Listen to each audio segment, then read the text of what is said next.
Laura Salmon. Era una cálida tarde de jueves, el 31 de mayo de 1984, cuando un granjero hizo un descubrimiento espantoso en su campo cerca de una cantera en Murfreesboro, Tennessee. La policía llegó a la escena y encontró el cuerpo de Laura Salmon, de 18 años de edad. La manera despiadada de la muerte de la joven fue un evento que conmocionó a toda la comunidad. A pesar de que había una gran cantidad de pruebas circunstanciales y una serie de posibles sospechosos, el caso se enfrió. Habían pasado otros 16 años antes de que las muestras de ADN proporcionaran a los investigadores pruebas suficientes para atrapar al asesino. ¿Fue Laura asesinada por una persona al azar o lo hizo alguien por asuntos personales? La ciudad de Murfreesboro, en Tennessee, sirvió una vez como el Capitolio del Estado durante 8 años, hasta que ese título fue otorgado a Nashville en 1826. Hoy en día, con una población de 153,000 residentes, sigue siendo la sede del condado de Rutherford y el suburbio más grande de Nashville. Es un pueblo agrícola con algunas de sus principales exportaciones en maíz, algodón y tabaco. Murfreesboro también es conocido por sus instituciones académicas debido a su alto rendimiento, sobre todo la Universidad Estatal de Tennessee Medio. Cuando se trata de delitos, las tasas de delitos violentos de Murfreesboro se ubican por debajo del promedio nacional. De hecho, sus tasas de delitos contra la propiedad están a la par con las ciudades de su tamaño. Como una de las ciudades de más rápido crecimiento de Tennessee, sigue siendo un lugar que muchos han elegido llamar hogar y allí criar una familia. En 1984, Laura Salmon era una estudiante de primer año en la Universidad Estatal del Medio de Tennessee en Murfreesboro, cuando se encontró un final trágico. Nació el 6 de octubre de 1965 y era la única hija de Lureen y John Salmon. Incluso cuando era niña, Laura era tan encantadora y popular que fue coronada Little Miss Murfreesboro en preescolar. A medida que crecía, a menudo se la describía como la chica de al lado. Durante los veranos, participaba en varias producciones teatrales organizadas por el Murfreesboro Little Theater. Los padres de Laura se divorciaron cuando ella era muy joven, pero se mantuvieron en términos amistosos entre sí y los dos se encargaron de desarrollar su custodia compartida. Laura sobresalió académicamente y se graduó con honores de Oakland High School en 1983. También fue miembro de la Corte de la Bandera en la escuela secundaria. En el otoño de 1983, comenzó a asistir a la Middle Tennessee State University, al mismo tiempo que comenzó a trabajar en la tienda de comestibles Kroger con su amiga de la infancia Trina Daniel. Laura también estaba en una relación con el estudiante Kyle Gilley, a quien conoció en 1982. Aunque era un año más joven que Laura, la pareja mantuvo su relación incluso después de graduarse de la escuela secundaria. Como cualquier mujer joven de su edad, Laura estaba disfrutando de su tiempo en la universidad rodeada de amigos y haciendo planes para un futuro emocionante. Desafortunadamente, toda la promesa y el potencial de su vida fue pronto interrumpido por un asesino despiadado. En la tarde del jueves 31 de mayo de 1984, el granjero local, Johnny Muckle, caminaba por su granja cuando notó un montón de ropa en uno de sus campos. Después de una inspección, se dio cuenta de que era el cuerpo de una joven. Como loco, se dirigió inmediatamente a la oficina del sheriff del condado de Rutherford para informar el horripilante descubrimiento. Los oficiales, liderados por el detective Robert Asbury, siguieron a Muckle de vuelta a su granja y encontraron a la joven tendida sobre su espalda en el campo exactamente como la describió.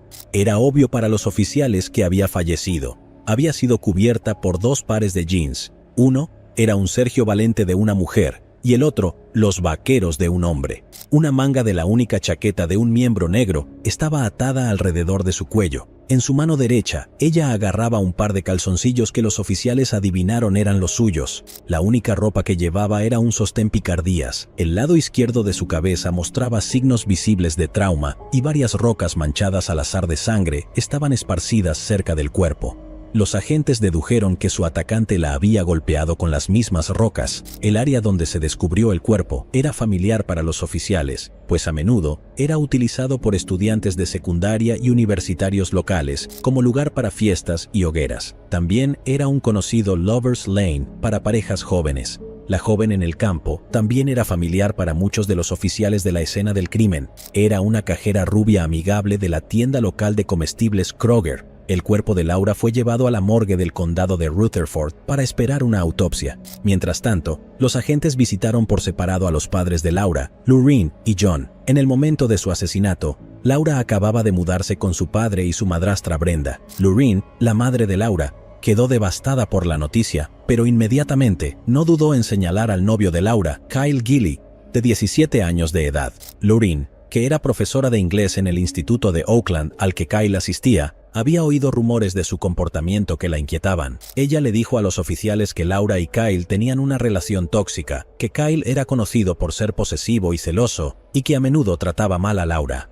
Lorraine dijo a los oficiales que nunca aprobó la relación de la pareja y le había dicho a su hija que terminara las cosas con Kyle. Había llegado un punto en el que Laura se había estresado constantemente por su noviazgo. Lorraine y varios miembros de la familia la habían instado a tomar una orden de restricción contra Kyle después de que él comenzara a volverse violento con ella. Lorraine había ido tan lejos como para prohibir a Kyle venir a su casa mientras Laura vivía con ella. Basándose en las preocupaciones de Lorraine, los oficiales estaban empezando a sospechar de Kyle Gilley, pero eso no probaba que él fuera el asesino. Necesitaban averiguar más. Así pues, los oficiales visitaron al padre de Laura, John, y a su esposa Brenda. Tanto John como Brenda dijeron que habían visto a Laura por última vez en la mañana del 31 de mayo de 1984. Ella había salido la noche anterior con una amiga, Trina Daniel, y ambas chicas habían terminado durmiendo en la casa de la familia Daniel. Nada parecía fuera de lo común cuando Laura se preparó y se fue con Trina en la mañana del 31 de mayo para su turno de las 9 en Kroger. Después de estas entrevistas, el novio de Laura, Kyle Gilley, llegó a la oficina del sheriff del condado de Rutherford por la noche. Kyle le dijo a los oficiales que había llamado al padre de Laura para decirle que necesitaba ir a la oficina del sheriff para dar una declaración sobre ella. Habló con el subjefe, Robert Asbury, quien había informado a Kyle del asesinato de Laura. Kyle le dijo a Asbury que vio a Laura por última vez el miércoles 30 de mayo de 1984 en la casa de su abuela. Habían estado juntos desde las 6:30 hasta las 10:30 de la noche. De hecho, habían hecho algunos planes para ir a nadar la tarde siguiente en la casa de su abuela, pero él dijo que ella nunca más apareció. Fue solo después de llamar a su padre que descubrió que algo andaba mal. El funcionario Asbury no tomó una declaración formal de Kyle, ya que era menor de edad y le permitió irse. Mientras los oficiales trabajaban en interrogar a la familia de Laura sobre sus movimientos hasta su muerte, el sargento Ralph Lee Hugh tenía una corazonada. Sabía que Laura trabajaba en Kroger y que nadie había sido capaz de localizar su coche todavía. Estaba de turno la noche que el cuerpo de esta fue descubierto y decidió pasar por la tienda Kroger en Tennessee Boulevard.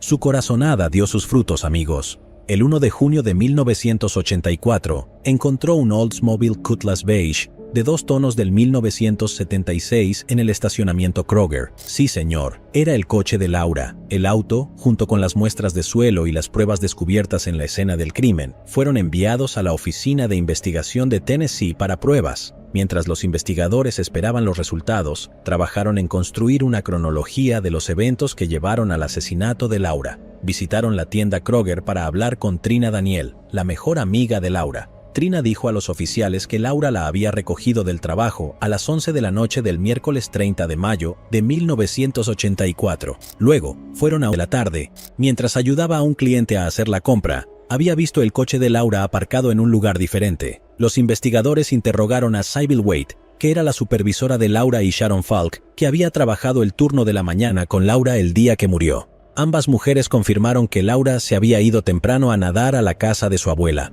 Durante el transcurso de estas entrevistas, surgieron más detalles sobre la problemática relación de Laura y Kyle. Sharon dijo a los investigadores que una vez aconsejó a Laura que buscara ayuda después de notar moretones morados y azules en su rostro. Trina agregó que Laura había confiado en ella el hecho de haber salido con otros hombres mientras estaba en la universidad y le rogó que lo mantuviera en secreto. Laura temía cuál fuese a ser la reacción de Kyle si se enteraba. Esta información añadió una nueva sorpresa y una complicación impactante a la investigación. Aunque Kyle parecía el sospechoso más probable, el hecho de que Laura estuviera saliendo libremente significaba que cualquiera podría ser sospechoso en este momento. El 2 de junio de 1984, el médico forense del estado de Tennessee, el Dr. Charles Harlan, realizó la autopsia de Laura. En su informe determinó que Laura había muerto debido a un golpe contundente en la cabeza, posiblemente causado por una roca pesada. Había recibido un total de 10 golpes en diferentes partes de su cabeza, resultando en un patrón de telaraña de fracturas de cráneo, como el detective de casos sin resolver, Dan Goodwin, explicó en una entrevista de televisión. Su ojo izquierdo también había sido dañado, cosa que el Dr. Harlan determinó que era el resultado de un puñetazo en su cara. El Dr. Harlan también examinó a Laura en busca de signos de agresión. Dedujo que Laura había tenido relaciones íntimas con su pareja hacía 24 a 48 horas antes de su muerte. Se determinó que el acto fue consensual y no forzado, como señaló el fiscal general de distrito en un documental televisado. Curiosamente, la muestra biológica tomada de Laura no coincidió con la muestra encontrada en los vaqueros del luchador masculino de la escena del crimen. La Oficina de Investigación de Tennessee se asoció con la Oficina Federal de Investigación para investigar el coche de Laura. No había huellas digitales en el coche, ni siquiera de Laura. Esto llevó a los investigadores a creer que el asesino había limpiado el vehículo cuidadosamente. Lo que sí encontraron fue un solo pelo desconocido que guardaron para probarlo. A través de análisis microscópicos, la suciedad encontrada en las alfombras dentro del coche y el guardabarros coincidió con el barro en la carretera ubicada cerca de la escena del crimen. El lunes 4 de junio de 1984, Laura fue enterrada en el cementerio Coleman, en Murfreesboro, Tennessee. Al funeral asistieron amigos cercanos y familiares que rindieron homenaje a la joven burbujeante que recordaban. También estuvo presente en el funeral el amigo cercano de Laura de la universidad, Dan Goodwin, quien había estado en el cine con Laura solo 4 días antes de su muerte. Goodwin le prometió a la madre de Laura, Lorraine, que encontraría a su asesino, sin importar cuánto tiempo tomara. Lorraine también le hizo esa promesa a su hija fallecida. Yo le prometí a ella en su tumba que iba a ver cómo se hacía justicia. Ni siquiera sabía cómo iba a lograr cumplir esa promesa, pero es lo menos que podía hacer por ella. Los investigadores trabajaron a través de las notas que recogieron en el transcurso de varias entrevistas con familiares y amigos de Laura. Para entonces, los investigadores sentían fuertemente que Kyle podría saber más de lo que les estaba diciendo. El 6 de junio de 1984, Kyle, de 17 años de edad, fue convocado a la oficina del sheriff del condado de Rutherford para un interrogatorio. Kyle, siendo menor de edad, fue acompañado por un padrastro durante el interrogatorio. A Kyle le leyeron sus derechos Miranda antes de que los investigadores tomaron una declaración formal de él. Dijo a los investigadores que había conocido a Laura alrededor de las 6:30 de la noche del miércoles 30 de mayo de 1984 en la casa de su abuela. Alrededor de las 9 de la noche, los dos se habían ido en su coche y se dirigieron a la iglesia de Bellwood en Murfreesboro. Kyle explicó que estacionó su auto detrás de la iglesia antes de intimar con Laura. Después, la dejó en casa de su abuela. Kyle le dijo a los investigadores que se fue a trabajar de noche y asumió que Laura había conducido de vuelta a la casa de su padre. Regresó del trabajo alrededor de las 7 de la mañana del 31 de mayo y se fue a dormir. Kyle le dijo a los detectives que no se despertó hasta las 3 o 4 de la tarde. Su declaración fue respaldada por el padrastro de Kyle, quien dijo a los investigadores que había visto a Kyle durmiendo cuando llegó a casa del trabajo alrededor de las 3 de la tarde.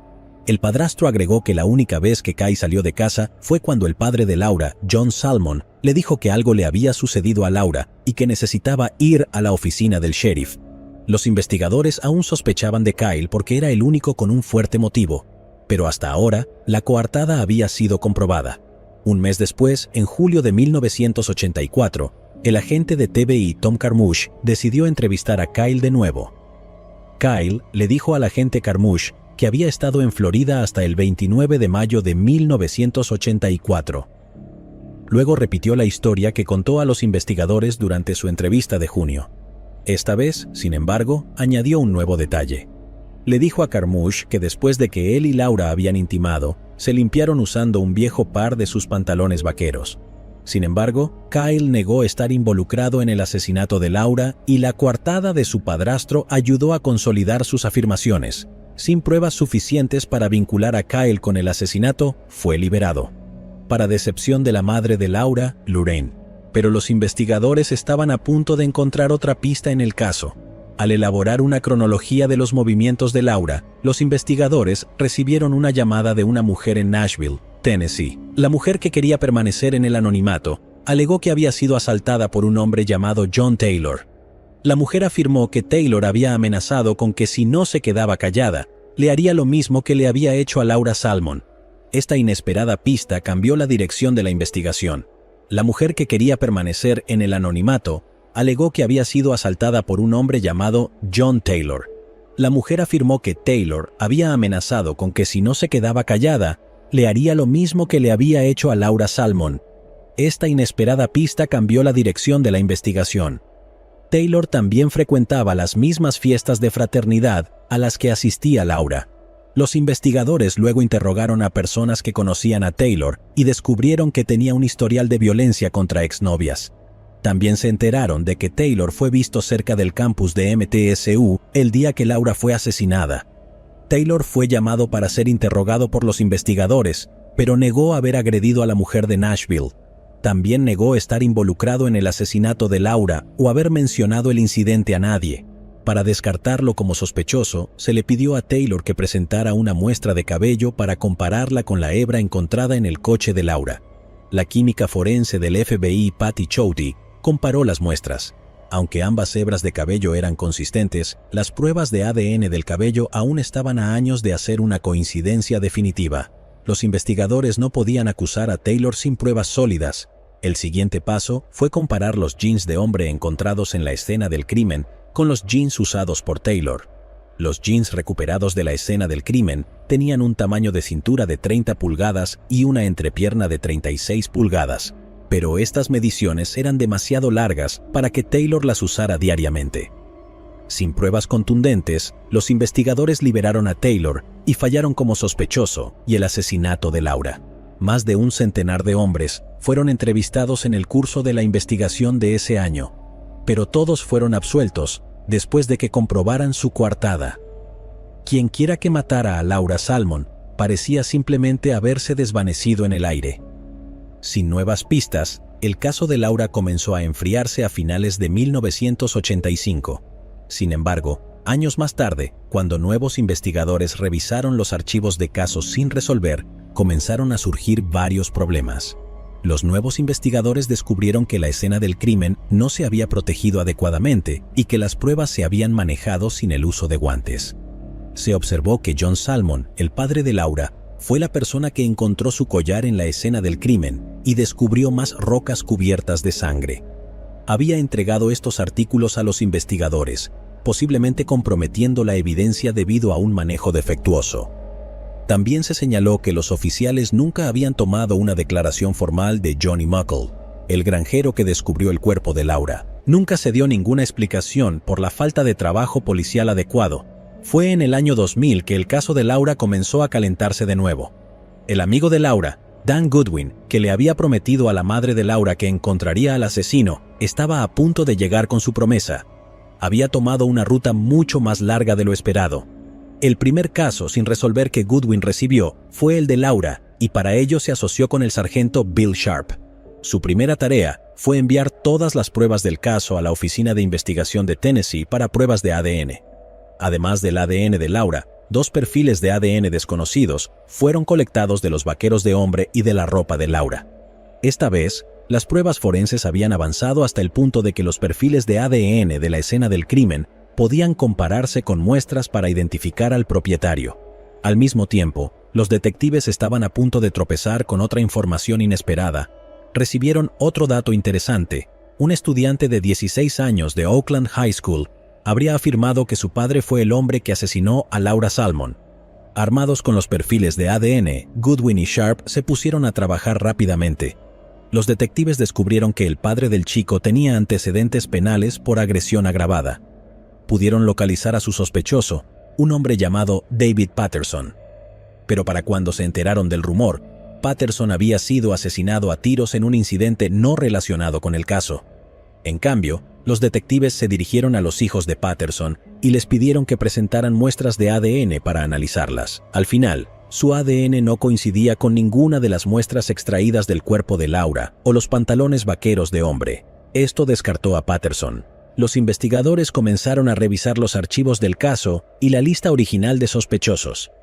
Se pusieron en contacto con John Taylor, uno de los primeros sospechosos, que ofreció su ADN como prueba. Su ADN no coincidía con ninguna de las muestras de la escena del crimen. Para garantizar un procedimiento policial transparente, El detective Dan Goodwin también presentó una muestra de ADN, ya que él también había tenido una cita con Laura pocos días antes de su asesinato.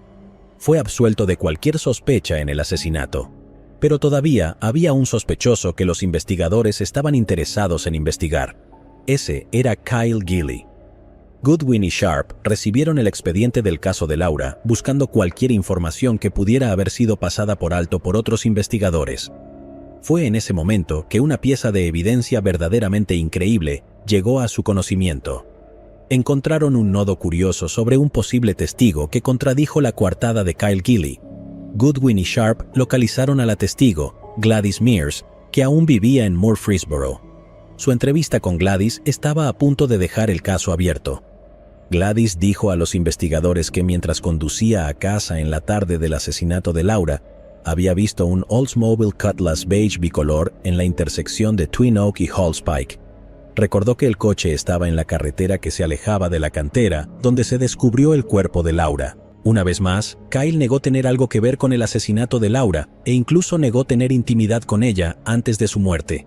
Kyle recibió una orden para su muestra de sangre, que fue enviada al laboratorio forense de la TBI para su análisis.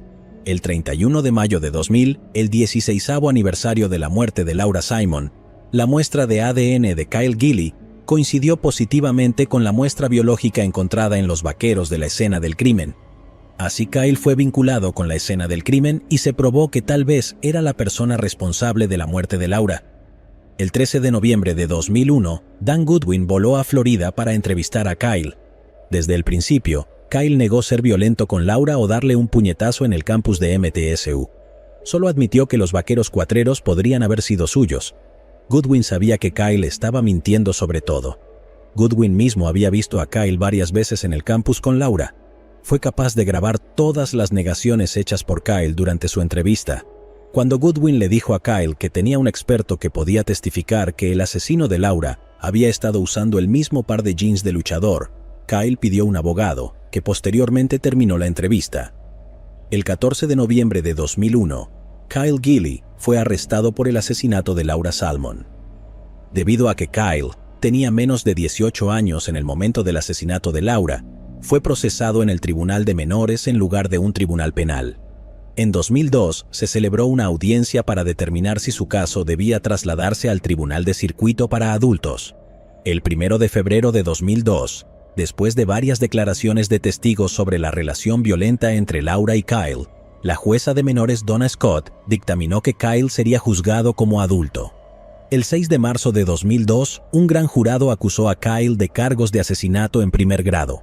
Tomaría otros 4 años para que el juicio de Kyle comenzara, ya que los abogados de la Fiscalía y la defensa discutieron de un lado a otro sobre qué testimonio de testigos se debería permitir en la audiencia final.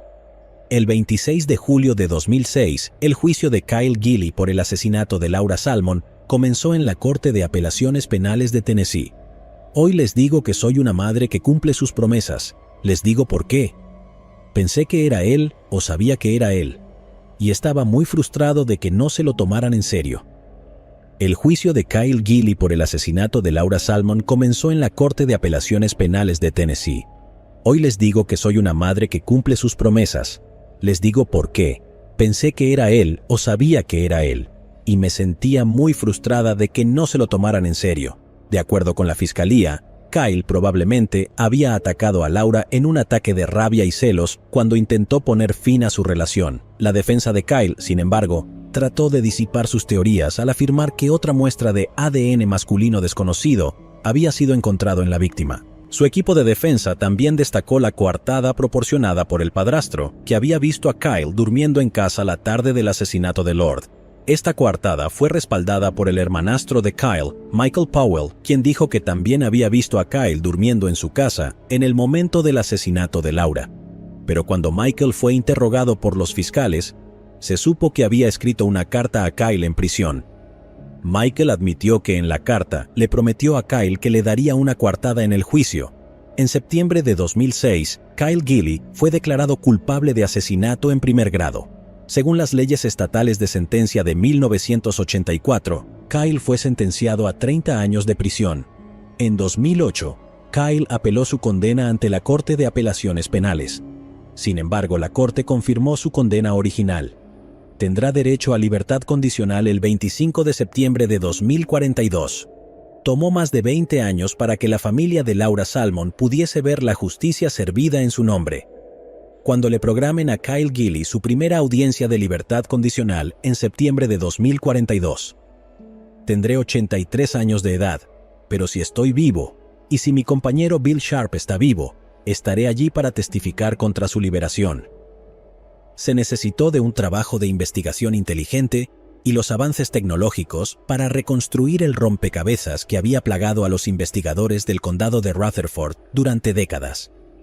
El caso de hoy también destaca la realidad de la violencia que se puede sufrir con una pareja íntima y pone en relieve las señales que todos debemos tener en cuenta con respecto a las personas más cercanas a nosotros. Pero las preguntas siguen siendo: ¿cómo los investigadores iniciales no vieron a través de las mentiras de Kyle Gilley? ¿Por qué ignoraron una declaración de un testigo que contradijo la coartada de Kyle en 1984? Ronald Popo. El 26 de mayo de 2012, justo después de las 2 de la tarde, el oficial de policía de Miami, José Ramírez, respondió a un llamado sobre un ataque a lo largo de la calzada MacArthur en Miami, Florida. A su llegada, se encontró con una escena espantosa. 2 hombres se vieron envueltos en una sangrienta lucha en el pavimento. El oficial intentó intervenir, pero el atacante, Rudy Eugene, de 31 años de edad, no cedió, de modo que el oficial se vio obligado a disparar contra Eugene para salvar la vida de Ronald Popo, de 65 años de edad. El ataque llegó a los titulares internacionales y Eugene se hizo conocido como Miami Zombie y Causeway Cannibal. Pero la pregunta sin duda era: ¿qué causó que Eugene actuara tan brutalmente? ¿Qué había hecho Ronald Popo para provocar tal ataque? Miami es la segunda ciudad más poblada del estado de Florida, con una población de 442,000 personas en 2020. También es la sede del condado de Miami-Dade. Miami es conocida por sus kilómetros de playas doradas, su deslumbrante vida nocturna y su diversidad cultural. Es reconocida cariñosamente como la puerta de entrada a América Latina, ya que el 70% de su población es hispana. Miami ofrece a los turistas un verdadero sabor de aventura si alguien planifica disfrutar de unas vacaciones relajantes en la playa o si desea presenciar una atmósfera optimista parecida a un carnaval. Sin embargo, Miami todavía posee una de las tasas de delincuencia más altas de todos los Estados Unidos. En 2012, se hizo conocida por un crimen bastante salvaje. Todo empezó el sábado 26 de mayo de 2012. Era fin de semana y se conmemoraba el Día de los Caídos, cuando el Departamento de Policía de Miami recibió una llamada angustiante de un ciclista llamado Larry Vega justo después de las 2 de la tarde. Según Vega, había estado pedaleando cerca de la plataforma del medidor a lo largo de la calzada MacArthur en Miami, cuando se encontró con una escena terrible. Vega le dijo al despachador que uno de los hombres había golpeado al otro y que estaba intentando matarlo. El primer oficial en responder fue José Ramírez, que estaba muy cerca de la escena. Mientras Ramírez se acercaba al pequeño grupo de espectadores, vio por sí mismo el alcance del ataque. Retrocedió en estado de shock y sacó su pistola de servicio. Llamó al atacante y le gritó para que dejara de hacer lo que estaba haciendo. El hombre se volteó y gruñó en dirección hacia el oficial Ramírez y a los espectadores, con lo que parecía ser carne colgando de su boca. Ramírez disparó un tiro de advertencia. Sin embargo, eso no fue nada efectivo para detener al hombre que seguía mordiendo a su víctima indefensa. Ramírez gritó otra firme advertencia y luego disparó al atacante otras 4 veces. Esto detuvo al tipo, que colapsó en el pavimento junto a su víctima. Un paramédico llegó pronto y declaró muerto al atacante en la escena. La víctima todavía estaba viva, pero en estado crítico. Fue llevado de urgencia al Jackson Memorial Hospital para recibir atención inmediata. El difunto atacante fue transportado a la morgue de la ciudad, a medida que más agentes de policía se unieron al oficial Ramírez y trataron de reunir las piezas del desconcertante incidente. En la escena del crimen, los investigadores encontraron las escasas pertenencias de la víctima. Al toque, lo identificaron como Ronald Popo, de 65 años de edad. Aparte de las pertenencias de la víctima, habían varias páginas rotas de una Biblia. El atacante no tenía nada que pudiera usarse para identificarlo inmediatamente. estaba completamente desnudo. Los oficiales del departamento de policía se dispersaron para buscar algún indicio a lo largo de la calzada MacArthur, ya que habían recibido varias llamadas de automovilistas sobre un hombre que se comportaba de manera extraña. Según los informes, un hombre afroamericano caminaba por la calzada hace pocos días. Luego comenzó a quitarse la ropa y arrancar páginas de un libro. Otros testigos alegaron que después de quitarse la ropa, comenzó a balancearse desde algunos de los postes de luz mientras se dirigía hacia el oeste, hacia el edificio del Miami Herald. Esto les dio un punto de partida y los oficiales comenzaron a buscar pistas. En el camino, encontraron ropa y zapatos desechados, páginas arrancadas de una Biblia y una licencia de conducir que pertenecía a Rudy Eugene, de 31 años. Después de poner sus detalles en el sistema, los investigadores descubrieron que el coche de Eugene, un Chevrolet Caprice púrpura de 1995 con la bandera haitiana pintada, había sido incautado ese mismo día por estar estacionado ilegalmente cerca del área de Miami Beach. Los investigadores visitaron el carro incautado y buscaron a través del vehículo de Eugene. Dentro, encontraron 5 botellas de agua vacías y una segunda Biblia. Los investigadores se dividieron en 3 equipos separados para averiguar más sobre lo que había llevado al ataque y si había alguna conexión entre Popo y Eugene. Un equipo se dirigió al Jackson Memorial Hospital para averiguar sobre Popo. Un segundo equipo empezó a compilar imágenes de vigilancia de la zona que podrían revelar lo que provocó ese violento ataque, y un tercer equipo fue a averiguar más sobre el atacante, Eugene. En el hospital, a los investigadores se les dijo que Popo había sufrido graves daños en la cara. Alrededor del 80% de su rostro había sido mordido durante el ataque. A Popo le faltaban las 2 cejas, la nariz, partes de las mejillas y la frente. También había perdido su ojo izquierdo que había sido arrancado por Eugene y su ojo derecho había sido severamente dañado, haciendo que quedara completamente ciego. Mientras los cirujanos trabajaban para salvar al hombre, los investigadores estuvieron analizando sus antecedentes para encontrar un vínculo entre él y Eugene. Posteriormente, pudieron hacer contacto con su familia, que se distanció de él. Según los informes, la hija de Popo, de 44 años de edad, Janice Popo Di Bello, se sorprendió cuando su familia fue contactada por la policía y escuchó que su padre Ronald había sido atacado tan brutalmente. Habían asumido que él había muerto después de desaparecer sin dejar rastro décadas antes. Ronald Edward Popo nació el 17 de mayo de 1947 y creció en Brooklyn, Nueva York. Asistió a la prestigiosa escuela secundaria en Manhattan y fue considerado un estudiante bastante inteligente. En la escuela, fue miembro del Club Latino y trabajó junto al consejero escolar en la oficina de orientación. Después de graduarse de la escuela secundaria, Popo se matriculó en la Universidad de la Ciudad de Nueva York. Sin embargo, se retiró en 1966. Después de mucho trabajo duro, los investigadores se enteraron de que había estado casado y tenía una hija. La familia de Ronald parecía ser tan privada como él y no dio ninguna alarma cuando desapareció. Su hermana, Antoinette Popo, dijo a los medios de comunicación que trataron de encontrarlo, pero después de varios intentos fallidos, asumieron que se había quitado la vida. Lo que pasó en los siguientes 10 años siguió siendo un misterio, pero los registros del hospital mostraron que Popo había registrado en las oficinas del Ejército de Salvación en Nueva York como su domicilio en 1976, después de que fuera tratado por una herida de bala. Popo también tuvo varios roces con la ley por allanamiento, intoxicación pública y dormir en lugares públicos. Los investigadores se enteraron de que la familia de Popo no había oído de él en más de 40 años y asumieron que tal vez había terminado con su propia vida. Haberse enterado de esto no fue de gran ayuda para el equipo de investigación. En cambio, colocaron su atención en las pruebas que recogieron y en la familia de Eugene, con la esperanza de que este nuevo ángulo revelara más detalles sobre él.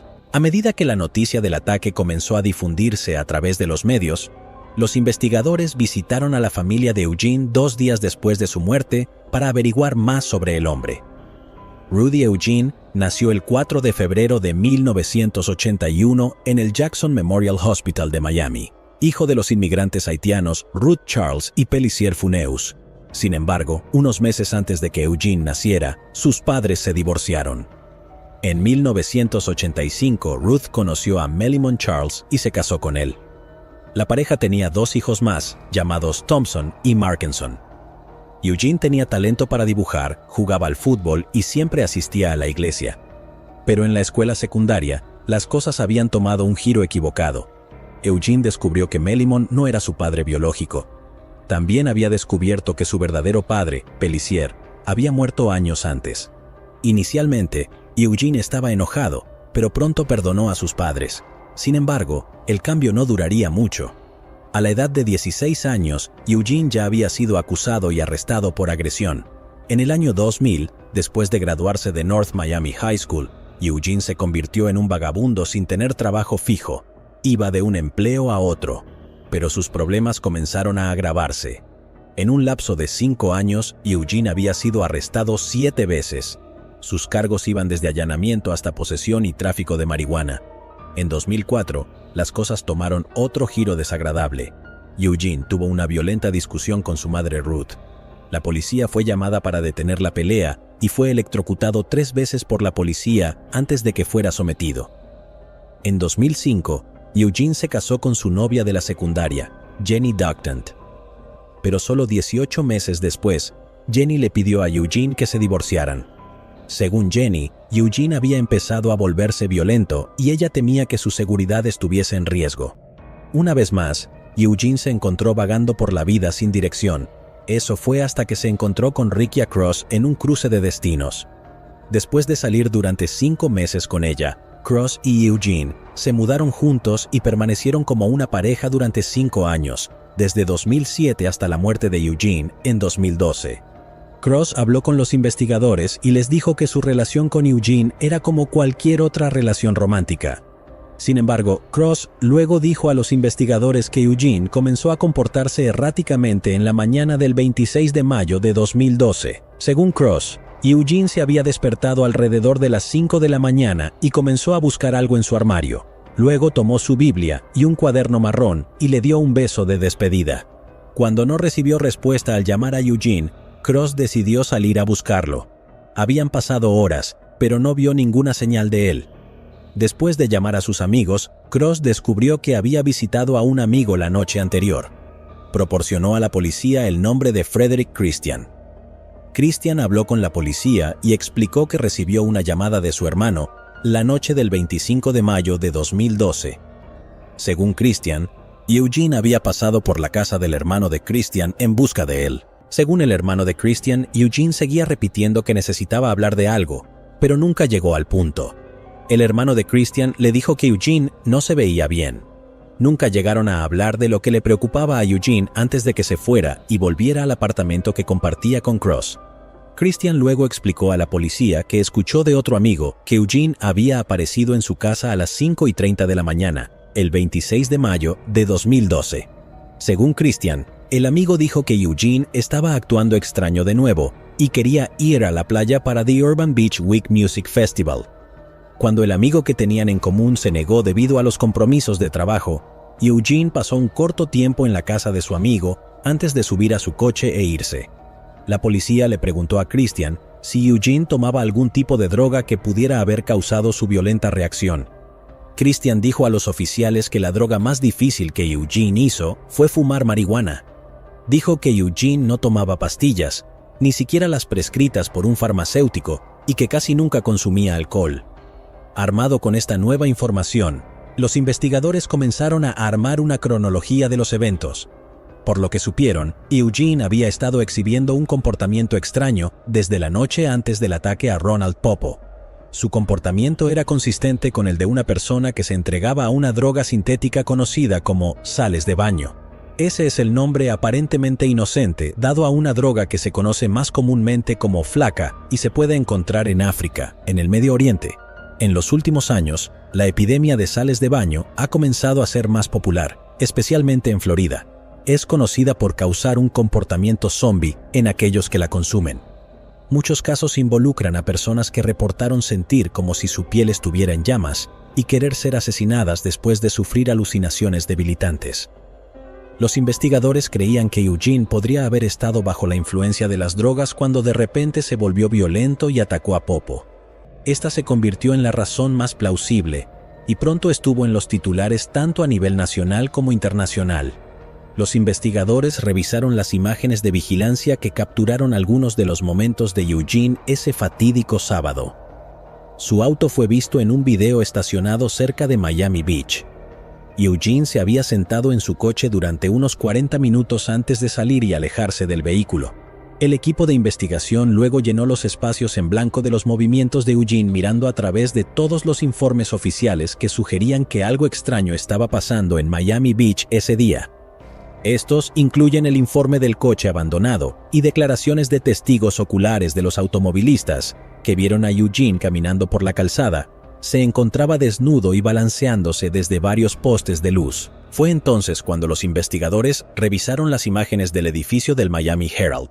Al principio, parecía que Eugene estaba hablando normalmente con Popo mientras dormía en un pedazo de cartón en el suelo. Después de un corto tiempo, pudieron ver que Eugene se abalanzó sobre Popo y comenzó a pelear con el anciano. El video mostró que varios automovilistas y ciclistas habían pasado por la zona. No fue hasta pasar unos 5 minutos después del ataque que otro ciclista llamado Larry Vega se detuvo en la escena, mantuvo su distancia y continuó viendo la pelea después de llamar al 911. Poco después, el oficial de policía José Ramírez llegó a la escena. Observaron cómo Ramírez se detenía, hablaba y luego disparaba una primera vez. Poco después, los investigadores pudieron ver que Ramírez abrió fuego 4 veces más antes de que Eugene cayera cojeando al suelo. Todo el ataque duró un total de 18 minutos. Se realizó una autopsia a Eugene para verificar si su teoría era correcta. Sin embargo, la teoría de las sales de baño estaba a punto de ser anulada por completo. La autopsia no reveló ninguna carne humana en el sistema digestivo de Eugene. Lo que el forense encontró fueron varias pastillas sin digerir. También había rastros de marihuana en la sangre de Eugene. El toxicólogo Barry Logan dijo que el comportamiento exhibido por Eugene fue sin duda causado por una droga sintética y era similar a los efectos secundarios de una persona que consumió sals de baño.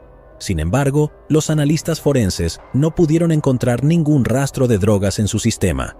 El sheriff del condado de Broward, Al Lamberti, también dijo que existía la posibilidad de que alguna nueva droga que aún no se había probado podría haber jugado un papel en el extraño comportamiento de Eugene. El director de toxicología de la Universidad de Florida, Dr. Bruce Goldberger, dijo que la velocidad a la que las drogas sintéticas estaban evolucionando les estaba dificultando hacer un seguimiento de cada nueva droga que estaba en el mercado. A pesar de sus sofisticados métodos de investigación, todavía había algunas drogas que eran nuevas en su campo de pruebas. Según sus amigos y sus familiares, había 2 posibles razones para el extraño comportamiento de Eugene. La primera teoría fue que Eugene sufría de depresión severa. Esto podría haber sido causado por varios factores desde su primera infancia que aumentaron en su vida adulta. Estos incluyen su pérdida de identidad y una vida de pobreza. Recurrió a la marihuana y al crimen como sus mecanismos de afrontamiento y se relacionó con otras personas para descubrir quién era realmente. Sus amigos creían que su mente errante lo llevó a tener un colapso mental. La otra teoría fue iniciada por chismes dentro de la comunidad haitiana de Miami. Viniendo de un entorno haitiano, muchos creían que Eugene había sido poseído por un espíritu maligno que se alimentaba de su creciente ira. Fue también ese espíritu el que le causó reacciones tan violentas hacia las personas. Estos susurros a menudo seguían a Ruth en las semanas posteriores a la muerte de Eugene.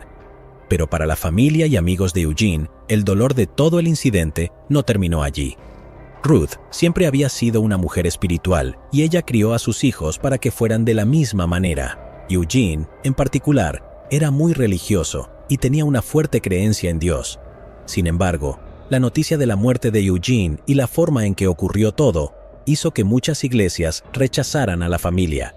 Cuando Ruth encontró una iglesia, el comité le había dicho solo 2 días antes de que se celebrara el servicio que la congregación no se sentía cómoda teniendo el cuerpo de Eugene en su lugar de culto. Ruth, que siempre había sido fiel a su fe, ahora todas las puertas se habían cerrado en la cara. La funeraria acordó celebrar el funeral de Eugene en su capilla. A ella asistieron quienes permanecieron más cerca de Eugene y querían recordar quién era antes de los acontecimientos del 26 de mayo de 2012. En los meses posteriores al ataque, Ronald Popo se sometió a varias cirugías faciales reconstructivas. Sin embargo, quedó permanentemente desfigurado y ciego debido a la extensión de las lesiones. La historia de la supervivencia de Popo, a pesar del ataque, removió las fibras del corazón del público. Se creó un fondo y se recaudaron más de $100,000 para pagar sus gastos médicos. En los meses siguientes, Popo recuperó su salud. Ganó alrededor de 50 libras y aprendió a vestirse, alimentarse, ducharse y afeitarse de nuevo. También se le permitió permanecer en el centro médico indefinidamente para que pudiera ser atendido adecuadamente por el personal médico. Estamos aquí hoy para hablar sobre el señor Ronald Popo, con quien todos se han familiarizado en las últimas semanas. Me complace decir que el señor Popo está muy bien hoy. Acabo de salir de su habitación. Tenemos su permiso para hablar con ustedes sobre su condición médica. Está encantado de informar a todos que se siente bien. Está comiendo, está caminando con terapia física, está hablando con nosotros, ya ha recibido bastantes cirugías por parte del Dr. Crisira, quien está aquí a mi derecha y todavía queda un poco más por hacer. Pero es en realidad. Antes de salir de la habitación hoy, me preguntó si yo estaría viendo el partido esta noche y me dijo, ¡a calentar! Popo también era muy talentoso para tocar la guitarra y desde entonces había aprendido a tocar el instrumento en su tiempo libre. En un video, agradeció a la comunidad y a la policía por ayudar a salvar su vida. Solo quiero dar las gracias por contribuir y ayudar. La gente en mi situación necesita ayuda y estoy seguro de que hay otras personas que también están atravesando la misma situación. Agradezco el esfuerzo de la gente en la comunidad, que siempre estaré agradecido por eso. En julio de 2012, Popo habló con la policía y les relató lo que sucedió ese sábado por la tarde. Durante un tiempo muy corto, pensé que era un buen tipo, pero se volvió loco. Aparentemente no tuvo un buen día en la playa e iba a regresar. Y supongo que eso lo frustró. Se desquitó conmigo o algo así. No lo sé. Me rompió la cara contra la acera. Mi cara está doblada y destrozada. Me arrancaba los ojos. Me estaba estrangulando con maniobras de lucha libre. Al mismo tiempo, me sacaba los ojos. Me estaba estrangulando en casas de lucha. Después de intentar estrangular a Popo de varias maneras, Eugene agarró su cabeza y la golpeó en el pavimento repetidamente. Sin embargo, los investigadores tenían curiosidad por saber si Popo había conocido a Eugene. Según Popo, Eugene y él se conocieron brevemente durante un proyecto de alimentación comunitaria para personas sin hogar, pero no tuvieron otra interacción además de esa. Popo dijo que parecía bastante amigable ese día también. Esta reunión también fue confirmada por Frederick Christian, quien dijo que él y Eugene conocieron a Popo, que parecía un hombre amable y gentil, mientras ayudaban con el proyecto de alimentación comunitaria. Aparte de eso, no había ninguna conexión entre los dos hombres. Tras el susto causado por el ataque de mayo de 2012, Ronald Popo se ha negado a conceder más entrevistas con los periodistas y no quiere seguir reviviendo el momento del ataque. No ha habido noticias sobre Popo desde su entrevista en 2012.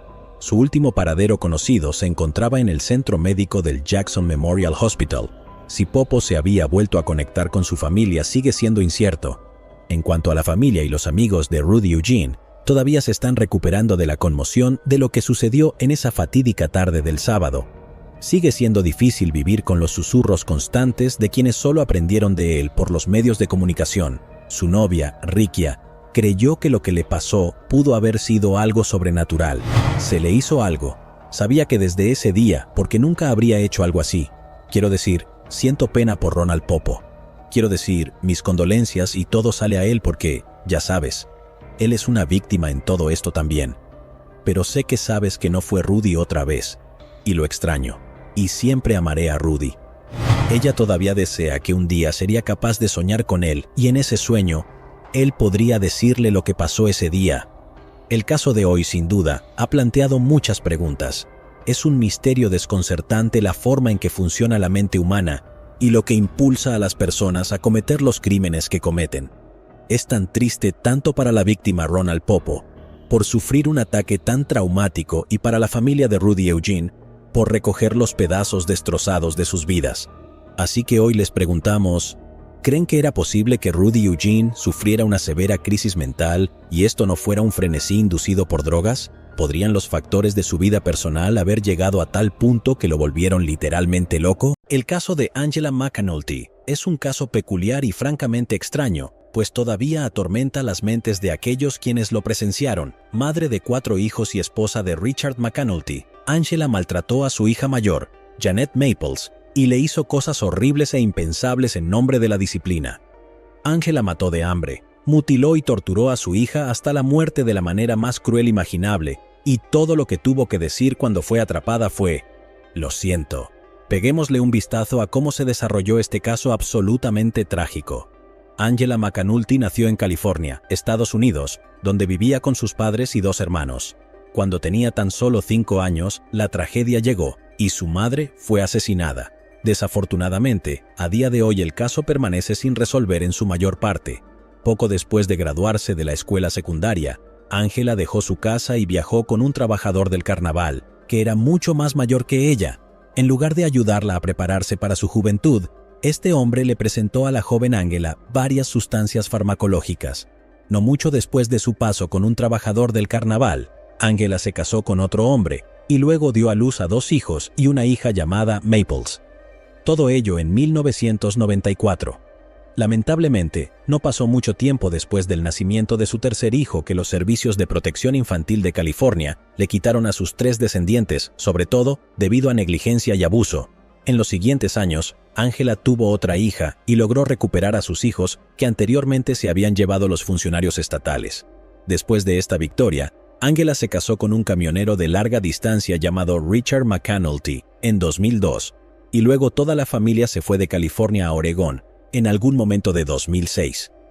Nunca se descubrió qué llevó a Angela a abusar de su hija hasta tales extremos, ya que sus otros 3 hijos estaban relativamente ilesos, pero el abuso sucedió de todos modos.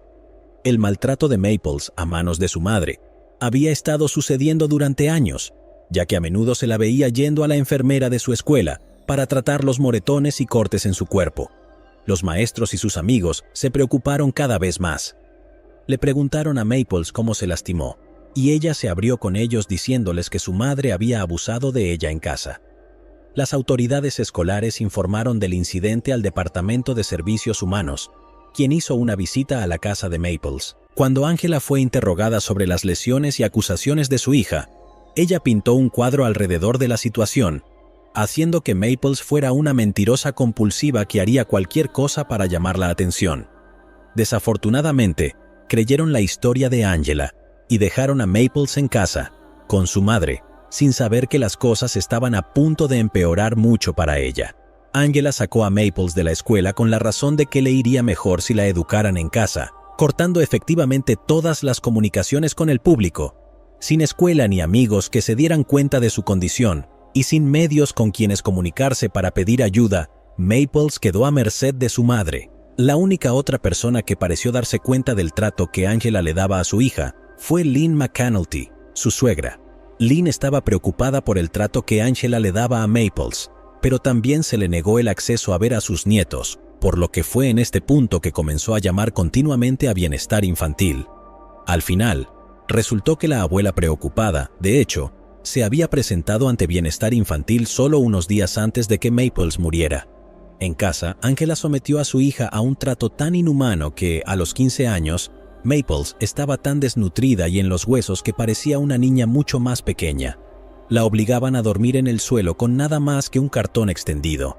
La golpeaban constantemente con cinturones de cuero hasta el punto de que su sangre salpicaba el piso, las paredes y el techo. Además de estos horribles descubrimientos, se encontraron dispositivos de tortura de diferentes tipos en la casa, con trozos de carne de Maple todavía sobre ellos. Según los investigadores, Angela llevaba a Maples a lo que los fiscales describieron como la sala de tortura, donde ella emitiría un pitido y torturaba a su hija hasta extremos inimaginables. Mientras hacía esto, Angela encendía la aspiradora en un intento por amortiguar los sonidos de los gritos de Maples, para que los otros niños y vecinos no los oyeran. A veces, ataba a Maples durante días seguidos, y otras veces recolectaba heces de perro y procedía a frotarlas por toda la cara y la boca de Maples. Cuando Maples fue examinada, los oficiales descubrieron que Angela mató de hambre a su hija y la dejó deshidratada hasta el punto en que Maples tuvo que recurrir a beber agua del inodoro. Los labios de la adolescente estaban desgarrados y su boca pulverizada por haber sido golpeada continuamente, sin una curación adecuada. Su rostro quedó desfigurado por haber sido golpeada repetidamente con objetos metálicos punzantes. El 9 de diciembre de 2009, los bomberos respondieron a una llamada al 911 de Angela McAnulty, quien informó que su hija había dejado de respirar repentinamente. Los bomberos fueron los primeros en llegar a la escena e informaron haber visto a Maples acostada boca arriba, sin camisa, en una habitación oscura. Mientras intentaba verificar sus signos vitales y posibilidades de resucitarla, los socorristas encontraron su cabeza con vendas sucias y notaron una herida en su cadera. La lesión en la cadera supuestamente causó que muchas cejas se levantaran, pues parecía haber sido arrancada, ya que podían ver el hueso. Los funcionarios describieron su apariencia como la de una víctima de un campo de concentración, y debido a su pequeña estatura, no creyeron cuando su madre les dijo que Maples tenía 15 años. Tenía cortes, el cabello maloliente, incisiones por encima de sus ojos, y era tan delgada que se podían ver los huesos de su cuerpo. Momentos después, llegaron los paramédicos y descubrieron que Maples no tenía pulso. Intentaron hacer RCP exhaustivamente y procedieron a colocarle un tubo en la garganta, tratando de bombear aire a sus pulmones. Por supuesto, todo fue en vano. Los informes de los bomberos en la escena dijeron que Angela McAnulty estaba un poco agitada al principio, después de lo cual de repente se quedó callada e incluso se rió a carcajadas un par de veces. Angela les dijo a los paramédicos que su hija simplemente se cayó y que estaba bien antes de caer.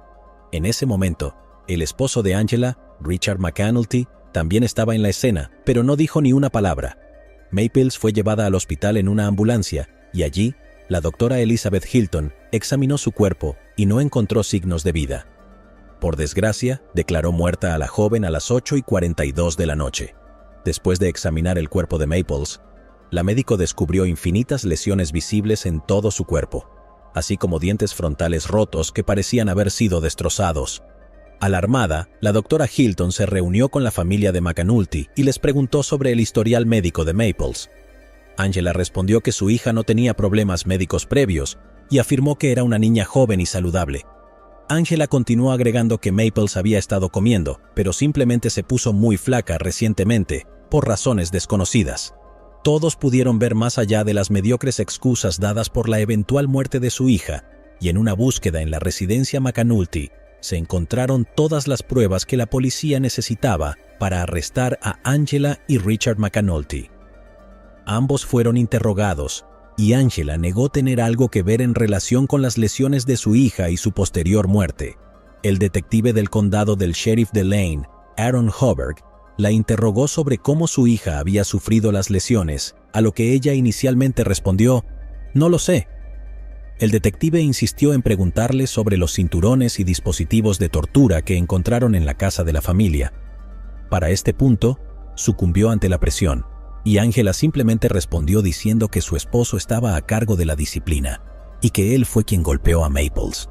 Los detectives entrevistaron a su esposo y a los otros niños, quienes revelaron que fue Angela quien dio la paliza y no su esposo Richard. Él también había revelado que su esposa le había pedido que asumiera la culpa por golpear a Maples, con la esperanza de recibir una sentencia más leve debido a su condición cardíaca subyacente. Angela admitió luego haber golpeado repetidamente a su hija, y cuando se le preguntó por qué había sido tan violenta con Maples, ella dijo, «No lo sé, simplemente lo hice. Simplemente lo hice. Supongo que las cosas que hizo me afectaron». Más tarde, se derrumbó en lo que los detectives llamaron un espectáculo bien presentado de lágrimas, afirmando que lamentaba haber lastimado a su hija. Cuando Richard McAnulty fue acusado del asesinato agravado de Janet Maples y fue procesado para ser juzgado en la corte, los fiscales del caso buscaban una sentencia de 30 a cadena perpetua para Richard McAnulty, pero para Angela solicitaron la pena de muerte. Su caso fue presentado a la corte y atrajo mucha atención de los medios como la malvada madre, quien mató de hambre y torturó a su hija hasta la muerte. El primer día del juicio, Angela McAnulty entró a la sala del tribunal llorando profundamente y se declaró culpable del asesinato de su hija, moviendo efectivamente el caso a un juicio de fase de pena frente a un jurado para determinar su sentencia por el cargo de asesinato. Los fiscales estatales presentaron una montaña de pruebas contra Angela McAnulty en un intento de conseguir una sentencia de muerte. Los moretones, la pérdida extrema de peso por inanición, las lesiones en la cabeza y el estado general de Maples, donde toda la fiscalía necesitaba presentar su caso. Por otro lado, la defensa de Angela trajo una gran cantidad de testigos para tratar de probar su carácter, con la esperanza de evitar la pena de muerte y conseguir una sentencia más leve. Llamaron a George y Mike Fosey, quienes eran los hermanos de Angela, para testificar sobre su educación en la infancia. Ellos hablaron sobre cómo después de que su madre fue asesinada cuando Angela tenía 5 años, su padre era el principal sospechoso, pero sin pruebas nunca fue condenado. Su padre recurriría a la misma táctica de negar darles comida como castigo y que golpearlos con objetos extraños era bastante común mientras crecían. La defensa de Angela McAnulty trajo a amigos y vecinos para testificar que ella no representaba una amenaza para los demás, ya que nunca había hecho nada fuera de lo común a personas que no sean sus hijos. Estaban tratando de que el juez desechara la pena de muerte con la moción. La moción fue denegada y la sentencia de muerte permaneció sobre la mesa. Un testimonio de su esposo Richard reveló no solo la crueldad de Angela hacia su hija, sino también su negligencia e ignorancia, que ayudaron a su muerte. Richard McAnulty testificó que, aunque su esposa apagaba el televisor o la aspiradora cuando abusaba de su hija, todavía podía escuchar los gritos. Dijo que los gritos se volvieron cada vez menos intensos a medida que Maples perdía peso, y se volvió casi silencioso porque ya no tenía fuerzas para gritar más. Después de días de idas y venidas entre la fiscalía y la defensa, el jurado tuvo que determinar la sentencia de Angela McAnulty a partir de 4 preguntas principales. La primera fue si las acciones de Angela que llevaron a la muerte de su hija fueron hechas deliberadamente y con intención premeditada. La segunda fue si las acciones de Angela hacia su hija fueron una causa o prueba de provocación por parte de Maples o cualquier otra influencia externa. La tercera es si existía la posibilidad de que Angela representara un peligro para su familia, y otros si se le permitía vivir sus días en una prisión de máxima seguridad. La cuarta y última fue simplemente si merecía la pena de muerte. Antes de las declaraciones finales de los consejos opuestos, Angela pidió hablar en el estrado, no para testificar ni ser interrogada, sino simplemente para hacer una declaración ante el jurado de 8 hombres y 4 mujeres que decidieron su destino. Se disculpó ampliamente ante el jurado, el juez y el detective del caso. Reconocieron que lo que hizo estuvo mal. Ella dijo: «Lamento mucho haber lastimado a mi hija de muy mala manera. Quiero que sepan que hice mal y estoy en paz con su decisión». En su declaración final, la fiscalía contó detalle por detalle y testigo tras testigo, describiendo lo impensable que era para una madre matar de hambre, mutilar, torturar y abusar de su hija hasta el punto de matarla. No estamos hablando de un borracho enojado, estamos hablando de un asesino implacable. Después de mucha deliberación, el jurado emitió un veredicto y la encontró culpable de los 4 cargos relatados anteriormente, condenándola a la pena de muerte. Esto convirtió a Angela McAnulty en la primera y única mujer en el estado de Oregón en recibir la pena de muerte desde que los votantes la reintrodujeron en 1984. Después de ser enviada a una prisión de máxima seguridad, Angela fue mantenida en bloques de detención separados para los condenados a muerte, y también por su seguridad, ya que estaba constantemente bajo amenaza de muerte. Los prisioneros no se toman a la ligera a los asesinos y abusadores salvajes y no perderían el tiempo en matar a un recluso culpable de tales crímenes. Durante su estancia allí, Angela comía sola y solo se le permitía 40 minutos de ejercicio y una ducha al día. Para llevar las cosas más lejos, solo podía interactuar con otros reclusos a través de una cerca. En julio de 2019, la jueza de distrito, Burdett Pratt, anuló la sentencia de muerte y la condena de Angela McAnulty, citando que su abogado fue ineficaz al aconsejarle que se declarara culpable del cargo de asesinato, sin una concesión desde la fecha para reducir su sentencia a cambio. También afirmó que sus abogados fueron ineficaces al demostrar que McAnulty no representaba un peligro futuro para la sociedad, que habría reducido su sentencia de la pena de muerte a cadena perpetua.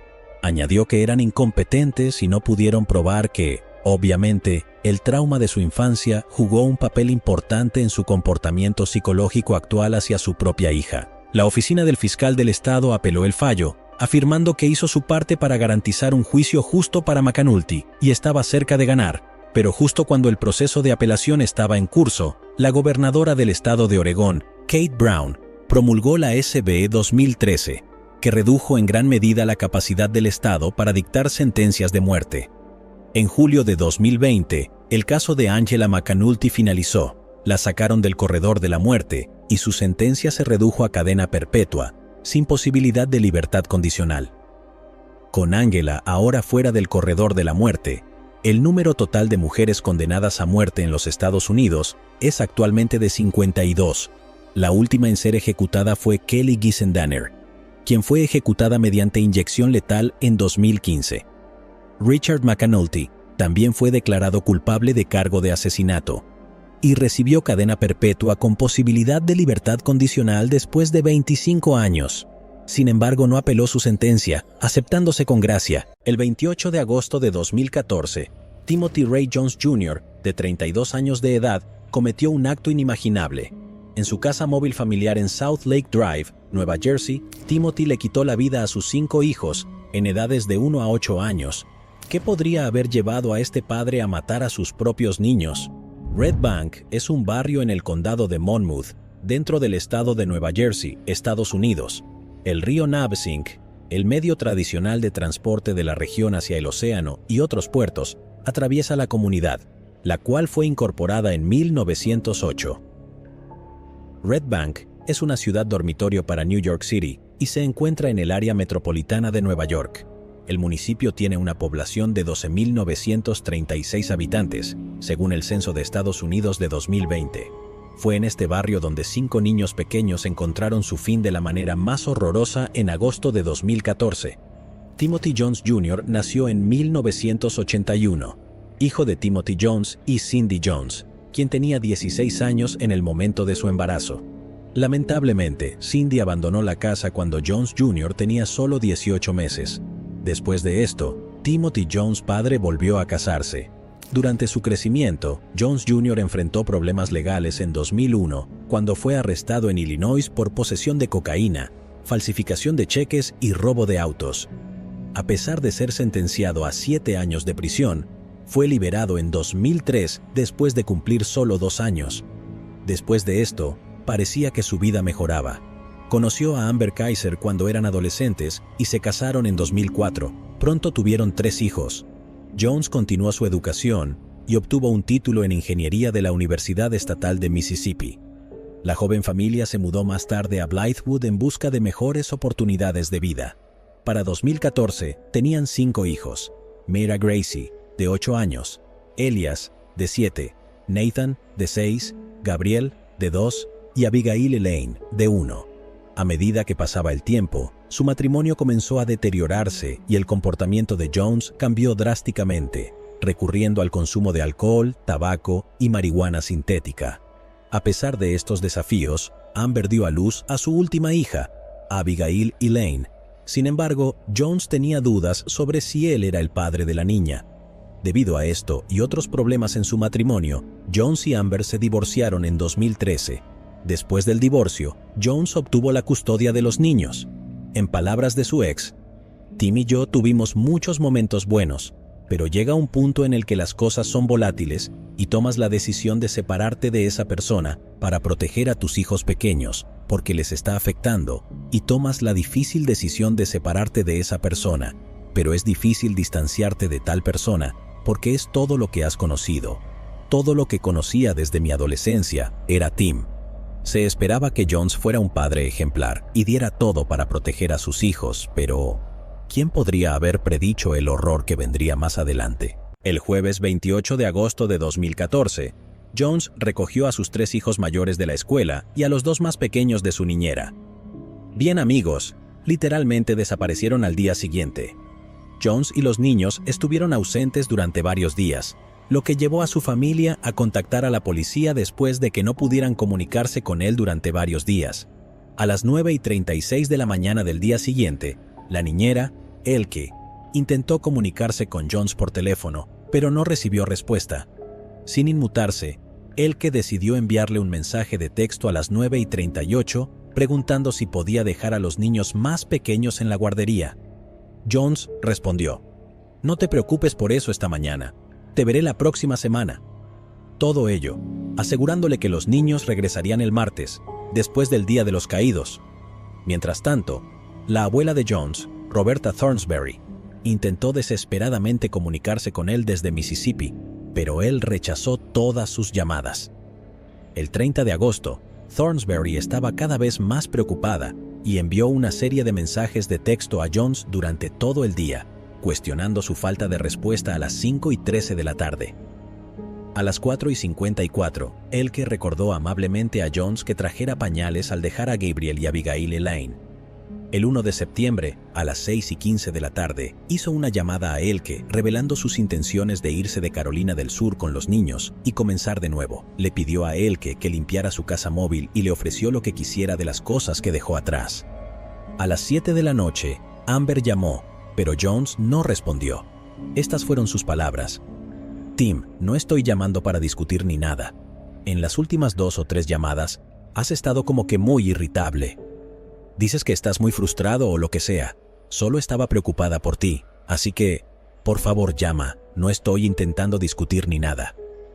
Su familia se puso en contacto con la policía, ya que nadie podía comunicarse con él.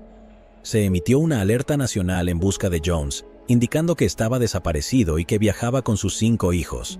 Sin embargo, no fue hasta el 6 de septiembre que recibieron noticias sobre su paradero. El 6 de septiembre de 2014, una parada rutinaria de seguridad vial en el condado de Smith, Mississippi, llevó a un descubrimiento impactante. Tim Jones Jr. fue detenido alrededor de las 7 de la noche. El oficial de la oficina del sheriff, Marty Patterson, quien llegó a la escena alrededor de las 8 de la noche, notó que Jones mostraba signos de intoxicación. Mientras se acercaba a su automóvil, un olor fétido y manchas blanqueadas a lo largo del tablero llamaron la atención de Patterson. Al verificar la identificación y la placa de Jones, se reveló una alarma de la Base de Datos Nacional de Información Criminal del FBI, que indicaba que se suponía que Jones viajaba desde Lexington con sus 5 hijos. Patterson se puso en contacto de inmediato con el departamento del sheriff del condado de Lexington. «Le informamos sobre sus derechos, ¿es correcto?» «Sí, señor». «De acuerdo. ¿Puede decir su nombre?» Tim Jones. Cuando le preguntaron sobre sus hijos, inicialmente, Jones negó tener alguno, pero cuando se le presionó más, afirmó tener solo 3 hijos en Carolina del Sur. Los investigadores del condado de Smith se pusieron en contacto de inmediato con el padre de Jones, Tim Jones Sr., quien luego informó a la abuela de Jones, Roberta Thornsberry, y a Amber, la ex esposa de Jones. El 8 de septiembre de 2014, agentes investigadores del departamento del sheriff del condado de Lexington llegaron a Mississippi para profundizar en el caso. 2 días después, el 9 de septiembre, Jones aceptó guiar a los investigadores hacia los cuerpos de sus hijos. El descubrimiento se produjo el 10 de septiembre, cuando se recuperaron los cuerpos de Mera Gracie, Elías, Nathan, Gabriel y Abigail Elaine. Las pruebas recopiladas del escalade de Jones el 11 de septiembre fueron perturbadoras y aterradoras. Entre los elementos registrados se encontraban fotos familiares, ropa, dibujos hechos por los niños, cartas escritas para su madre, Biblias, el diploma de Tim Jones de la Universidad Estatal de Mississippi y su pasaporte. También se encontraron notas escritas a mano por Timothy Jones que contenían una lista de tareas perturbadoras como derretir cuerpos, convertir huesos en polvo o en pequeñas piezas y luego quemarlos. La lista también contenía objetos necesarios para estos horribles actos como provisiones para acampar, gas y ácido. Parecía increíble que este padre hubiera planeado meticulosamente acabar y deshacerse de los cuerpos de sus 5 hijos. El 13 de septiembre de 2014, Jones fue ingresado en la institución correccional de Kirkland, donde fue puesto en confinamiento solitario lejos de la población general. Pero, ¿qué sucedió en ese fatídico día? ¿Por qué Jones mató a los niños y qué lo llevó a ocultar sus cuerpos? La confesión de Jones y la investigación policial los llevaron a la oscura verdad de lo que hizo durante la semana en la que desapareció con sus hijos. La tarde del jueves 28 de agosto de 2014, Tim Jones recogió a sus 3 niños mayores de la escuela y a los 2 más pequeños de la niñera. Nadie sabía que el día aparentemente normal tomaría un giro de pesadilla. Antes de las 7 de la tarde, una tormenta de ira se desató en la casa móvil de la familia. Jones confrontó a su hijo de 6 años, Nathan, por los enchufes de corriente dañados. Lo golpeó y sometió al niño a un duro tormento físico. A las 7:10 de la tarde hubo una llamada telefónica de su esposa separada, Amber. Nathan, temeroso y angustiado, reveló que el incidente había sido un accidente, pero Jones intervino acusando a Amber de proteger a su hijo antes de terminar abruptamente la conversación. A medida que avanzaba la noche, la oscuridad se profundizaba. Nathan fue enviado a la cama y los desesperados intentos de Amber por comunicarse quedaron sin respuesta. Los detalles aquí eran confusos, pero alrededor de las 8:30 de la noche, Jones descubrió el cuerpo sin vida de Nathan o intentó revivir al niño sin éxito. Jones enfrentó la sombría realidad de que su hijo se había ido para siempre. Aparentemente, motivado por su propia imaginación, más tarde afirmaría a las autoridades que Nathan intentaba hacerle daño a través de la electricidad de la casa móvil. Esta paranoia lo impulsó a matar a sus hijos. En las primeras horas del día siguiente, Jones llevó a su hija de 8 años, Merah, a una tienda para comprar cigarros. Al regresar a casa, una ola de violencia lo consumió. En su confesión a las autoridades, Jones admitió haber estrangulado a Merah y a Elias, de 8 y 7 años, con sus propias manos y usó un cinturón para poner fin a las vidas de Gabriel y Abigail Eliane. Luego envolvió los cuerpos de sus hijos en sábanas y mantas de sus camas y los colocó en el asiento trasero de su vehículo. Las autoridades también revisaron el historial de búsqueda de Jones y revelaron un interés inusual en incienso herbal y Atlanta. Se hizo evidente que Jones estaba en busca de Spice, una marihuana sintética que resultaba ser legal en Carolina del Sur, pero prohibida en Georgia, Alabama y Mississippi. Determinado a obtener la sustancia, buscó tiendas en diferentes estados a través de Internet. En este momento, también rechazó llamadas de su abuela, con quien había hecho planes previos. Ella había dejado hasta 23 llamadas y textos. Los datos de seguimiento sugerían la presencia de Jones cerca de Moody, Alabama, a las 2:20 de la tarde. Por la tarde, entre las 3 y las 5 de la tarde, Jones continuó buscando tiendas para fumar, esta vez centrado en Alabama y Mississippi. A medida que avanzaba el día, la ubicación de Jones saltaba de Lithium Springs, Georgia, a las 8:04 de la noche, a Washington, Georgia, a las 10:29 de la noche. Estaba claro que estaba cubriendo una considerable distancia. Para el 30 de agosto, la ubicación del teléfono de Jones indicaba que estaba en Red Bank. Para el 31 de agosto, las consultas de búsqueda en el teléfono de Jones revelaron sus planes de comenzar de nuevo. Buscó opciones de camping en Carolina del Sur, vertederos en el condado de Lexington y servicios de animales. El 1 de septiembre, un recibo de una tienda encontrado en el vehículo de Jones lo ubicó en Athens, Georgia. Sorprendentemente, los datos de su teléfono indicaban también su presencia en Spartansburg y Winnsboro. A la 1:20 de la mañana del mismo día, la ubicación del teléfono cambió a Folly Beach. Esta situación tomó un giro más oscuro el 2 de septiembre a las 10:35 de la mañana, cuando Jones realizó una serie de preocupantes búsquedas en Google. Buscó cuerpos y vertederos, ácido muriático, quemaduras, campamentos cerca de Columbia, Carolina del Sur, qué significa leyes de no extradición y de enfrentar problemas legales, a dónde debería huir. El teléfono fue rastreado hasta West Columbia entre las 11 de la mañana y el mediodía. Jones y Elke intercambiaron mensajes de texto sobre los arreglos para limpiar su casa móvil en Red Bank. A las 11:54 de la mañana, el jefe de Jones, Jim McConnell de Intel, se comunicó para preguntar sobre su ausencia en el trabajo. Además, hubo llamadas sin responder de la escuela Saxe Gotha sobre Merah, Elias y Nathan, alrededor de la 1:30 de la tarde.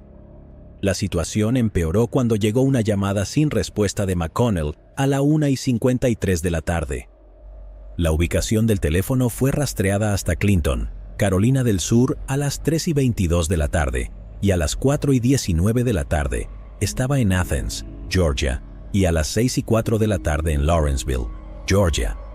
Durante este día tumultuoso, Jones ignoró 2 llamadas de Amber a las 6 de la tarde y recibió una llamada de actualización de Elke a las 10:08 de la noche. Para el 3 de septiembre, la situación se volvió preocupante. Jones perdió 2 llamadas y un mensaje de texto sin respuesta de Kevin McKinney, un compañero de trabajo de Intel, a las 17 de la mañana. Además, su jefe llamó a las 12:11 del mediodía y tampoco obtuvo respuesta. Las imágenes de vigilancia de varios lugares el 3 de septiembre mostraron a Jones en el Walmart de Augusta Road en Lexington, una tienda de autopartes en Lake City y un Dollar General en Orangeburg. De manera perturbadora, las imágenes del Walmart mostraron que compraba artículos como una sierra, hojas de sierra, ácido muriático, bolsas de basura, un balde de 5 galones y gafas. El 4 de septiembre, a las 3:37 de la madrugada, cuando el teléfono se encendió nuevamente, Jones buscó en Google "niños desaparecidos Tim Jones" y el teléfono fue rastreado hasta James Island, cerca de Charleston. Más tarde ese día, los mensajes de Thornsberry y Saxe Goza quedaron sin respuesta y el teléfono de Jones fue rastreado hasta Camden y luego Orangeburg a las 5:17 de la tarde. A las 6:33 de la tarde, se vio a Jones utilizando el cajero automático de la carretera Augusta en Lexington para depositar un cheque por $3,518.49, el cual resultó ser de ganancias de acciones de Intel que había vendido semanas antes. El clímax ocurrió el 6 de septiembre. Jones revelaría a las autoridades que colocó los cuerpos en descomposición de sus hijos en bolsas de basura negras a lo largo de un camino forestal entre Greenville y Camden, Alabama. Los cuerpos habían estado en el asiento trasero de su vehículo desde el 29 de agosto de 2014. A las 9:14 de la mañana, el teléfono fue localizado en Greenville, Alabama, y los recibos y videos de vigilancia del mismo día mostraron a Jones en la tienda de alimentos Bypass Food Mart en Camden, Alabama, a la 1:06 de la tarde. Es inusual que un padre cometa tal acto, lo que llevó a las autoridades a tratar de entender qué lo llevó a matar a los niños. Por lo tanto, se lanzó una investigación para verificar su estado mental.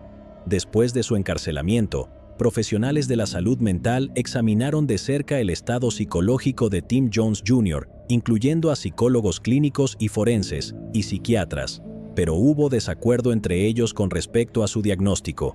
Mientras algunos sugerían que podría presentar un trastorno esquizoafectivo o un trastorno de personalidad, también debatieron si su estado mental durante el crimen podría haber sido influenciado por el uso de marihuana sintética o si una lesión cerebral traumática que sufrió a los 15 años jugó un papel en una psicosis subyacente. Este conjunto de teorías se presentaron al jurado durante el juicio. Para arrojar luz sobre las raíces del estado mental de Tim Jones Jr., se diagramó y exploró la historia de la familia Jones, que abarcaba 3 generaciones con el objetivo de comprender cómo un entorno turbulento y antecedentes familiares de enfermedad mental podrían haber afectado la salud mental de Tim Jr. Durante el juicio, el jurado conoció las circunstancias de la concepción y nacimiento de Tim Jones padre. Roberta Thornsberry, la madre de Tim padre, fue agredida por su padrastro, lo que resultó en su embarazo a la temprana edad de 12 años. Sorprendentemente, la madre de Tim Jr., Cynthia, también tenía antecedentes familiares de enfermedad mental. Tim Jr. nació cuando la joven pareja apenas había salido de la adolescencia. Sin embargo, la relación se volvió volátil, lo que llevó a Cynthia a intentar llevarse a Tim Jr. de su padre. En última instancia, Tim padre obtuvo la custodia y, como resultado, Tim Jr. fue criado por su abuela, Roberta Thornsberry. Mientras tanto, Tim padre confinó a Cynthia en un hospital psiquiátrico en Nueva York después de ser diagnosticada con esquizofrenia. Estas complejas dinámicas familiares se presentaron como evidencia para ayudar al jurado a comprender la compleja red de factores que podrían haber contribuido al estado mental de Tim Jones Jr. El matrimonio de Thornsberry tuvo su parte justa de problemas.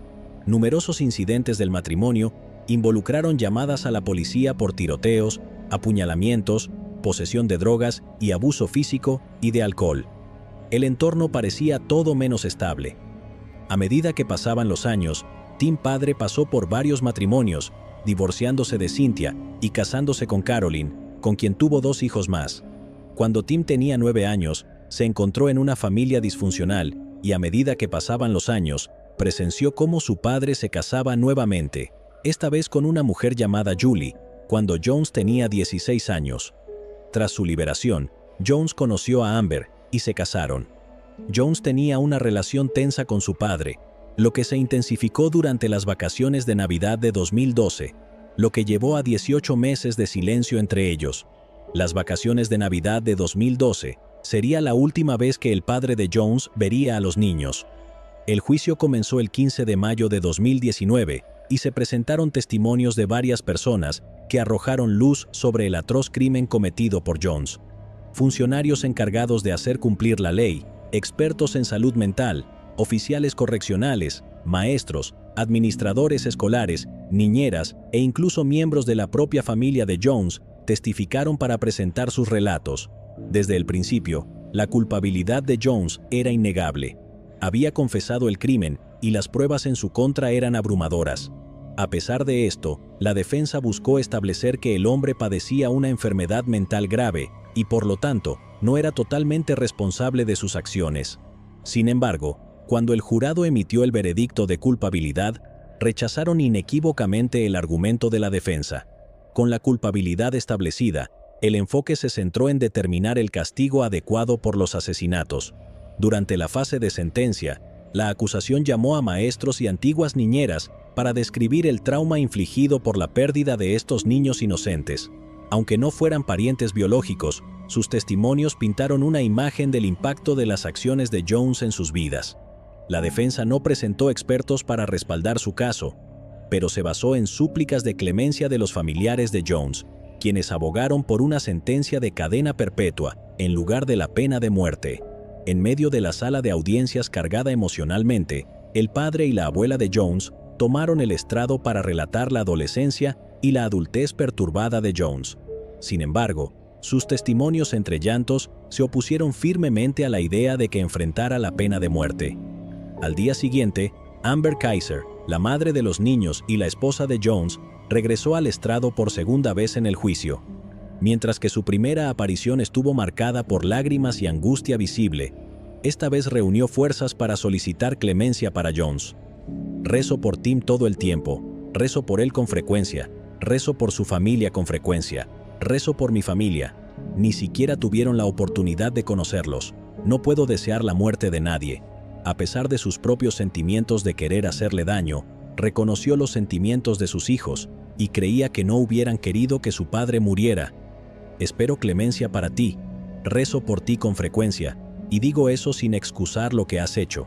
Expresó valientemente su disposición a aceptar cualquier decisión que el jurado tomara. El abogado, Rick Hubbard, presentó los argumentos finales por el Estado en la fase de pena del juicio por asesinato de Timothy Jones Jr. Hubbard se dirigió al jurado planteando una pregunta impactante. ¿No reservan la pena de muerte para lo peor de lo peor? ¿No es él, señalando a Tim Jones, el peor de los peores? Tim Jones, un hombre que asesinó brutalmente a sus 5 hijos. Mientras Hubbard continuaba, instó al jurado a considerar el tipo de hombre que Jones realmente era, un asesino que traicionó sin escrúpulos la confianza de su propia carne y sangre, arrebatándoles sus preciosas y jóvenes vidas. Reflexionando sobre la infancia tumultuosa de Jones, Hubbard reconoció que en medio del caos, su familia había intentado protegerlo, reconociendo algo especial en él. El padre de Jones, a pesar de sus imperfecciones, había amado a su hijo, y su abuela también había expresado su amor por él, aunque también reconocía sus tendencias egoístas. Hubbard resaltó cómo Jones había aprendido a manipular a su familia, sabiendo que siempre iban a disculparse por él, reforzando un sentido de derecho.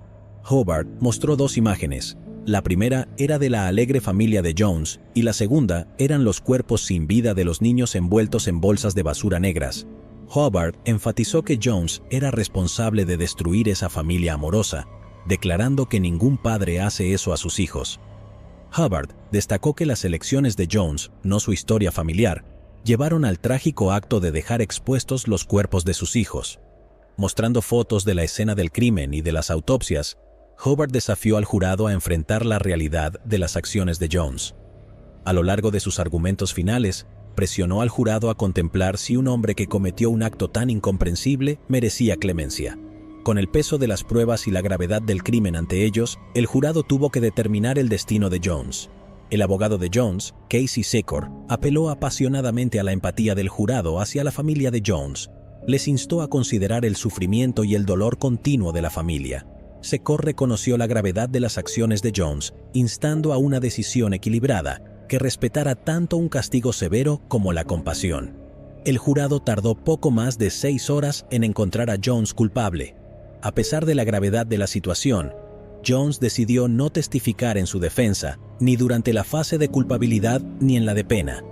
En cambio, la sala del tribunal fue expuesta a una inquietante confesión en audio de 2014 que no dejó lugar a dudas. Después de solo 1 hora y 45 minutos de intensa deliberación, el panel de 12 miembros emitió el veredicto. La pena de muerte fue una consecuencia automática en este caso. Los jurados consideraron cuidadosamente cualquier circunstancia atenuante antes de llegar a su decisión unánime de condenar a Jones a muerte. Los 12 jurados tuvieron que estar de acuerdo y firmar el formulario del veredicto antes de que el juez pronunciara formalmente la sentencia de muerte. Mientras la familia Jones salía solemnemente del tribunal, se mantuvieron callados y no hicieron comentarios a la prensa, pero este no sería el final del caso. En 2021, 2 años después de recibir la pena de muerte, Jones solicitó un nuevo juicio y la anulación de la pena de muerte, argumentando que la exposición a perturbadoras fotos de autopsias durante el juicio original puso a los jurados en su contra.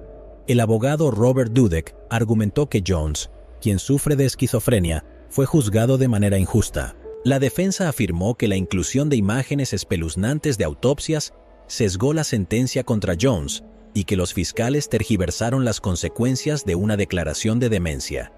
Estas imágenes, tomadas 9 días después de la muerte de los niños, generaron preocupaciones sobre la imparcialidad. La defensa también se opuso a la exclusión de los testimonios de expertos que desafiaban la salud mental y el diagnóstico de Jones. El fiscal Rick Hubbard defendió su decisión de incluir las fotos, enfrentando críticas de los jueces por potencialmente manipular las emociones de los jurados. Por lo general, el tribunal permite argumentos sólidos de la defensa en casos de pena de muerte, pero surgieron preocupaciones sobre el manejo del juicio. Sin embargo, en marzo de 2023, la Corte Suprema de Carolina del Sur rechazó la apelación de Jones. El tribunal reconoció que se cometieron 2 errores durante el juicio, pero los consideró errores sin importancia que no justificaban la anulación de la condena o la sentencia. El primer error fue excluir el testimonio de la doctora Adriana Flore, que desafiaba las afirmaciones de otro especialista sobre la simulación de problemas mentales por parte de Jones. El tribunal dijo que se debió haber permitido su testimonio. El segundo error involucró la presentación de perturbadoras fotos de las autopsias. A pesar de esto, el tribunal señaló que Jones intentó ocultar el crimen, por lo que las imágenes no afectaron en gran medida la decisión de pena de muerte del jurado. Nosotros, el jurado en el caso antes mencionado, encontramos más allá de una duda razonable la existencia de las siguientes circunstancias agravantes estatutarias. En conocimiento, 2 o más personas fueron asesinadas por el acusado como acto o como parte de un plan o curso de conducta, y el asesinato de 5 niños menores de 11 años. Ahora recomendamos a la Corte que el acusado Timothy R. Jones Jr. sea sentenciado a muerte. Las emociones dentro de la familia de Jones deben haber sido inimaginables. Perder a los 5 niños y enfrentar la posibilidad de la ejecución de Jones debe ser una carga muy pesada. Los fiscales y abogados defensores encargados de debatir sobre las horribles circunstancias del caso seguramente son atormentados por las imágenes perturbadoras y la propia confesión de Jones, y sobre todo por la madre de los niños, quien ha soportado un dolor indescriptible desde ese fatídico día del 28 de agosto de 2014. ¿Crees que ella será capaz de recoger los pedazos y comenzar de nuevo? ¿Piensas que la pena de muerte es un castigo adecuado para Jones, o debería el jurado haber optado por una condena a cadena perpetua, dada la salud mental de Jones? El 3 de noviembre de 1998, Maddie Clifton, de 8 años, desapareció misteriosamente de su casa en calle Outsider en Jacksonville, Florida. Ese era un momento más seguro y tales crímenes eran inusuales. Entonces, el pánico y las preocupaciones se extendieron como reguero de pólvora, obligando a todo el vecindario a unirse en una búsqueda desesperada por la niña. Sin embargo, había una persona en el grupo de búsqueda que pretendía buscar a Maddie, pero en realidad era la que había matado sin piedad. Sin embargo, los detalles del incidente conmocionaron a la comunidad y dejaron a las familias tambaleándose durante años. ¿Qué pasó con Maddie? ¿Quién la había asesinado y por qué? Ubicada en la esquina noreste del estado Sunshine de Florida, Jacksonville, en el condado de Duval, es una ciudad vibrante y de diversos escenarios, que ofrece una mezcla perfecta de comodidades modernas y belleza natural. Con su impresionante costa, vistas al río y una rica escena cultural, Jacksonville tiene algo que ofrecer a cada visitante, así como a los propios residentes. Siendo la ciudad más grande de Florida por su área, Jacksonville cuenta con una mezcla única de barrios, cada uno con su propio encanto y personalidad. Sus 875 millas cuadradas albergan a unas 970,000 personas. Desde las históricas calles de Riverside en Avondale hasta el bullicioso centro de la ciudad, siempre hay algo emocionante que explorar. Los lugareños, conocidos por ser cálidos y amables, también se enorgullecen de la belleza natural de su ciudad. El estilo de vida de Jacksonville gira en torno a las actividades deportivas y recreativas. Los residentes a menudo pueden encontrarse disfrutando del aire libre y practicando deportes. Fue lo que Maddie Clifton, de 8 años, quería hacer esa fatídica noche cuando desapareció. La tarde del 3 de noviembre de 1998 fue un día regular en el barrio de Lakewood. Maddie, habiendo regresado de la escuela, fue a la casa de su vecino y llamó a la puerta para ver si su amigo Joshua Phillips quería jugar. Joshua, de 14 años, estaba en su habitación jugando en su computadora cuando escuchó que llamaba a su puerta, pero su padre le había prohibido jugar con una chica. El amigo y vecino de Maddie, Joshua Earl Patrick Phillips, nació el 17 de marzo de 1984 en Allentown, Pensilvania. Sus padres, Stephen Melissa Phillips, criaron a Joshua en un hogar estricto, donde el verdadero control descansaba en las manos de su padre. Steve era un especialista en computación de profesión que tenía problemas con las drogas y el alcohol, lo que lo llevó a actuar de forma violenta hacia Melissa y Joshua. Por tanto, tanto la madre como el hijo vivían con miedo hacia él. Steve tenía reglas estrictas para su hijo, y no le gustaba cuando otros niños visitaban su casa cuando él no estaba allí. Especialmente, no le gustaban las chicas jóvenes, y Melissa nunca pudo averiguar por qué. Steve decidió mudar a la familia a Jacksonville, Florida. Joshua siempre había estado cerca de sus hermanastros Daniel y Benji, yendo a conciertos y películas juntos. El traslado a Florida significaba que los chicos estarían separados. Incluso Daniel y Benji le suplicaron a su padre que no llevara a Joshua a Florida para que la familia no se separara, pero su padre no los escuchó. Joshua no tuvo más remedio que dejar atrás a sus hermanastros y comenzar una nueva vida. Sin embargo, el chico tenía talento para hacer amigos y llevarse bien con la gente. Era conocido por ser un joven gracioso, siempre bromeando y haciendo reír a los demás. Así, poco después de mudarse a Florida, se las arregló para hacer nuevos amigos y fue muy querido por sus compañeros de clase. Él era un estudiante de 9º grado con promedio AC en las academias de tecnología Philip Randolph. Además de ser un apasionado de los deportes, le encantaba jugar béisbol con otros niños en su vecindario, pero no todos los compañeros de juego de Joshua eran chicos. A través de un amor común por el deporte, conoció a una de sus compañeras de béisbol habituales, Maddie, que vivía justo enfrente. Madeline Ray Clifton era popularmente conocida como Maddie. Nació el 17 de junio de 1990, de Sheila y Steve Clifton. Ella creció en Jacksonville, Florida, con su hermana mayor Jessie durante un tiempo, en el cual los niños tenían la libertad de jugar afuera sin preocuparse. Por supuesto, asistió a la Escuela Católica de San José en 3er grado.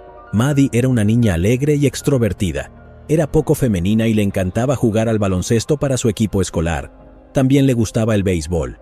Juntos, Joshua, de 14 años de edad, y Maddie, de 8, hicieron un dúo dinámico en las calles del barrio, una lanzando y el otro bateando. La proximidad de sus casas les ayudó a pasar más tiempo juntos y se hicieron amigos sin tener en cuenta la diferencia de edad de 6 años. Sin embargo, el padre de Joshua le había dado una seria advertencia sobre mantenerse alejado de Maddie, diciendo que ella era demasiado joven para ser su amiga. Sin rechistar, obedeció las palabras de su padre, porque sabía lo enojado y aterrador que podía llegar a ser. Entonces, ese día 3 de noviembre de 1998, alrededor de las 5 de la tarde cuando Maddie vino, Joshua dudó seriamente en jugar con ella. A pesar de ello, Maddie insistió hasta que Joshua se rindió a regañadientes. Sus padres no estaban en casa, así que el chico decidió jugar con Maddie por un tiempo y despedirla rápidamente antes de que su padre volviera. Para entonces, El sol se estaba poniendo en el horizonte y salieron a lanzar la pelota de un lado a otro. El aire de la tarde era fresco, pero el ambiente estaba algo tenso. Joshua no podía quitarse la sensación de que estaba haciendo algo mal, pero Maddie parecía extremadamente feliz de jugar con él. Lamentablemente, con el paso del tiempo, Joshua sabía que tenía que mantener su promesa con su padre. Fue alrededor de las 6:30 de la noche cuando la madre de Maddie, Sheila, la llamó a ella y a su hermana mayor, Jessie, para que entraran a la casa a cenar. Jessie, de 11 años, volvió a entrar, pero no pudo encontrar a su hermanita por ningún lado. Sheila buscó en cada esquina del patio, sintiéndose cada vez más preocupada. Sin señales de Maddie y el cielo oscurecido, Sheila corrió de vuelta a la casa para pedir ayuda. Llamó al 911 e informó que su hija había desaparecido. En cuestión de minutos, unidades de policía de la oficina del sheriff de Jacksonville se dirigieron a la casa de los Clifton. Steve, el padre de Maddie, llegó poco después. Todo el vecindario fue alertado y todos se unieron a la búsqueda de la joven. Con las linternas en la mano, la comunidad se unió decidida a encontrar a Maddie. Agentes de policía, vecinos y amigos peinaron las calles, parques y callejones, con la esperanza de echar un vistazo a la joven. Joshua y sus padres se unieron a la búsqueda también, quien parecía tan sorprendido como los otros vecinos en busca de Maddie. A medida que las horas pasaban sin señales de Maddie, la preocupación y la ansiedad crecían en la comunidad. ¿Dónde podría estar Maddie? ¿Qué podría haberle pasado? A medida que pasaban los días, la búsqueda se intensificó. La policía trabajó incansablemente, yendo de casa en casa e interrogando a los vecinos. Esperaban que alguien hubiera notado algo inusual o visto a algún extraño en el vecindario, pero no había pistas. La comunidad realizó sus propias búsquedas individuales y puso carteles con la cara de Maddie. Todo lo que la policía sabía hasta entonces era que Maddie había desaparecido. Sin embargo, parecía muy poco probable que un niño jugando en un barrio residencial lleno de familias desapareciera así sin que nadie notara nada. No obstante, el asunto era que la gente no tenía miedo de dejar a sus hijos deambular y jugar en ese momento. Confiaban en sus vecinos, así que, incluso si algo extraño sucediera, nadie lo habría notado hasta que Maddie hubiera gritado o algo por el estilo. Por lo tanto, había una alta posibilidad de que una persona conocida la hubiera atraído en su camino a casa. Pero ¿quién podría haber hecho tal cosa? ¿Había alguna otra posibilidad? A medida que la policía comenzó a entrevistar a la gente, su atención cambió rápidamente hacia un vecino que parecía sospechoso. Este vecino en particular tenía un historial de estar involucrado en casos de agresión sexual hacía más de 15 años. No obstante, esos cargos fueron retirados. Muchos creían que habían encontrado al culpable responsable de la desaparición de Maddie. Sin embargo, el lugar no pudo vincularlo con Maddie de ninguna manera, y pronto se hizo evidente que se dirigían al hombre equivocado. Lo que la policía no sospechó es que el verdadero culpable estaba escondido a plena vista, viviendo a la vuelta de la esquina de la familia de Maddie. Los niños del vecindario se vieron profundamente afectados por la desaparición de su amiga, y todos lucharon por entender lo que le había pasado. La policía se turnó para entrevistar a los niños del vecindario. También hablaron con Joshua, quien parecía igualmente molesto y no tenía información que compartir. Se distribuyeron varios volantes y se prometió una recompensa de $50,000 a cualquiera que pudiera proporcionar información útil sobre Maddie. Luego, en la mañana del 10 de noviembre de 1998, el misterio tomó un giro sorprendente. Joshua fue a la escuela como de costumbre y su madre Melissa le dio un beso de despedida. Luego hizo sus tareas diarias. Necesitaba ordenar la habitación de Joshua y había estado dudando en hacerlo, dado lo estresado que estaba Joshua por la desaparición de Maddie.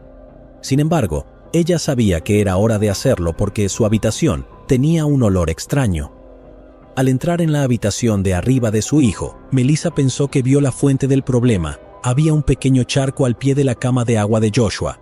Pensó que quizás el agua derramada estaba causando el hedor. Agarró un extremo del colchón y lo despegó del rodapié. Casi inmediatamente lo soltó y dio un paso atrás. Luego estaba girando y corriendo por las escaleras y saliendo a la calle donde encontró a un oficial de policía. Había un pie humano asomándose bajo el lecho de agua de Joshua. En cuestión de segundos, los coches de policía inundaron el barrio de Jacksonville y las sirenas sonaban sin cesar en la calle fuera de la casa de los Phillips.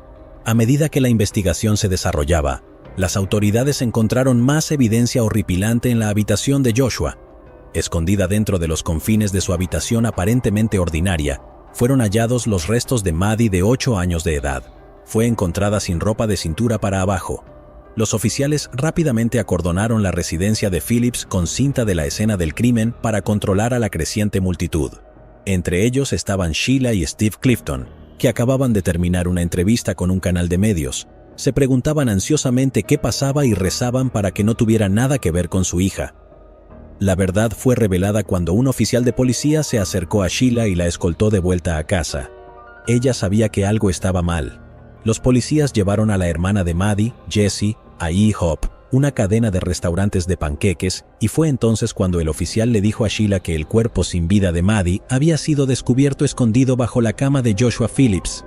La familia se mostraba incrédula, pero rápidamente esta actitud se convirtió en ira y dolor. ¿Cómo podría alguien que conocían, alguien que había jugado con otros niños en el vecindario, ser capaz de cometer un acto tan atroz? Sheila declaró que Joshua y su hija habían sido amigos y que no tenía razón para temerle o creer que él podría haberle hecho esto. A medida que la noticia se difundió, los residentes no podían creer cómo un joven adolescente podía matar a una niña y permanecer callado durante tanto tiempo. Agentes de policía revisaron la residencia de Phillips 3 veces antes e incluso entrevistaron a Joshua en su habitación, pero no había notado nada. El olor del cadáver había sido concentrado por las múltiples aves que la familia Phillips guardaba como sus mascotas. La parte más inquietante fue que Joshua había estado durmiendo en la misma cama durante una semana entera, sabiendo muy bien que debajo de ella yacía el cadáver de una chica inocente que una vez fue su amiga.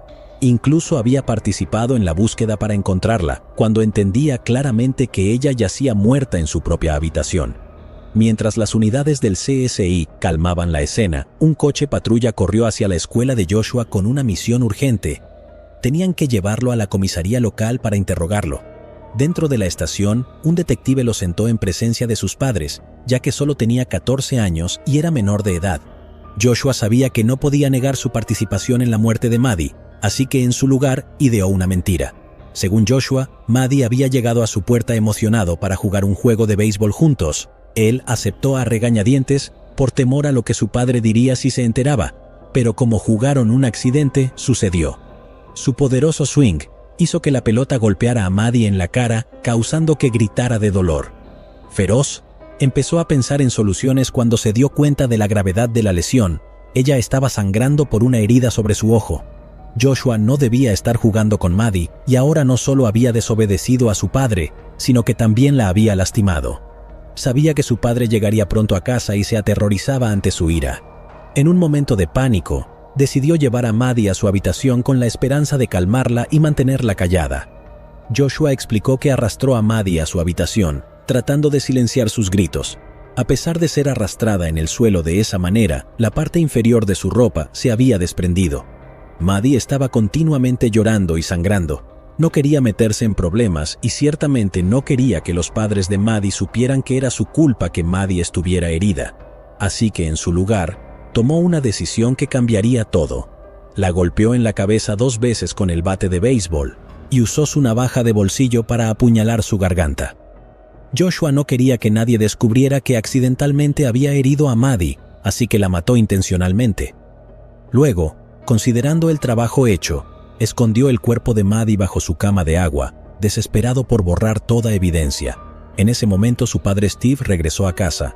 Joshua interactuó con su padre durante algún tiempo y regresó a su habitación. Encontró que Maddie todavía estaba viva y gimiendo de dolor. Preocupado de que su padre la escuchara, Joshua la sacó, le cortó la garganta y la apuñaló en el pecho. Esta vez Maddie se quedó quieta. Empujó su cuerpo bajo el colchón una vez más y salió de la casa para unirse a la búsqueda para encontrarla. Pero poco sabía que su terrible secreto pronto sería expuesto, lo que era aún peor. El detective sospechaba que Joshua estaba mintiendo sobre el motivo del asesinato. Joshua había afirmado que todo comenzó debido a un accidente.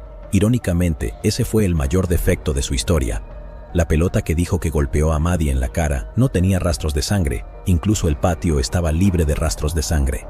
El informe de la autopsia reveló los detalles que Joshua había intentado ocultar. Maddie no había sido apuñalada solo 2 veces, sino un total de 9 veces, de las cuales 7 heridas de arma blanca estaban en el pecho. La crueldad del ataque era inimaginable. No solo eso, la autopsia reveló otra verdad. Maddie había sufrido un golpe tan fuerte en la cabeza que le fracturó el cráneo. Y la revelación más devastadora de todas fue que Maddie aún estaba viva cuando Joshua la había escondido bajo la cama. El dolor y el miedo que debió soportar era insoportable de pensar. Habría esperado a que alguien la rescatara, ya que estaba tomando sus últimos respiros. Joshua solo podía decir que había vivido la semana posterior en completa negación. Simplemente asumió que nada había pasado y estaba creyendo esa teoría. Fue su mecanismo de defensa desde la infancia y afirmó que no eligió intencionalmente ignorar el incidente o la gravedad del mismo. Bueno, Joshua dijo que su padre Steve culpó a Maddie. Creía que si la chica no hubiera venido, nada de eso habría pasado. Estoy aquí para anunciar el arresto de Joshua Earl Patrick Phillips. Ese mismo día, 10 de noviembre de 1998, Joshua Phillips fue acusado de asesinato en primer grado. Dada la gravedad del crimen, se decidió que el chico debía afrontar el juicio como adulto.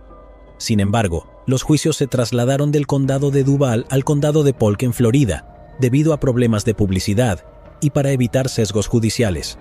El 6 de julio de 1999, el primer día del juicio, la sala estaba llena debido a la intensa cobertura mediática del caso. El equipo de defensa de Joshua, encabezado por el abogado Richard D. Nichols, mantuvo la misma historia que contó a la policía. Sin embargo, la fiscalía presentó una teoría diferente.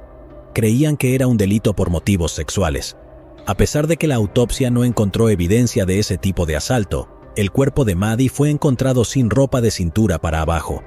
La policía descubrió que Joshua había estado mirando imágenes pornográficas violentas en línea justo antes del asesinato, lo que levantó sospechas de que podría haber influido en sus acciones.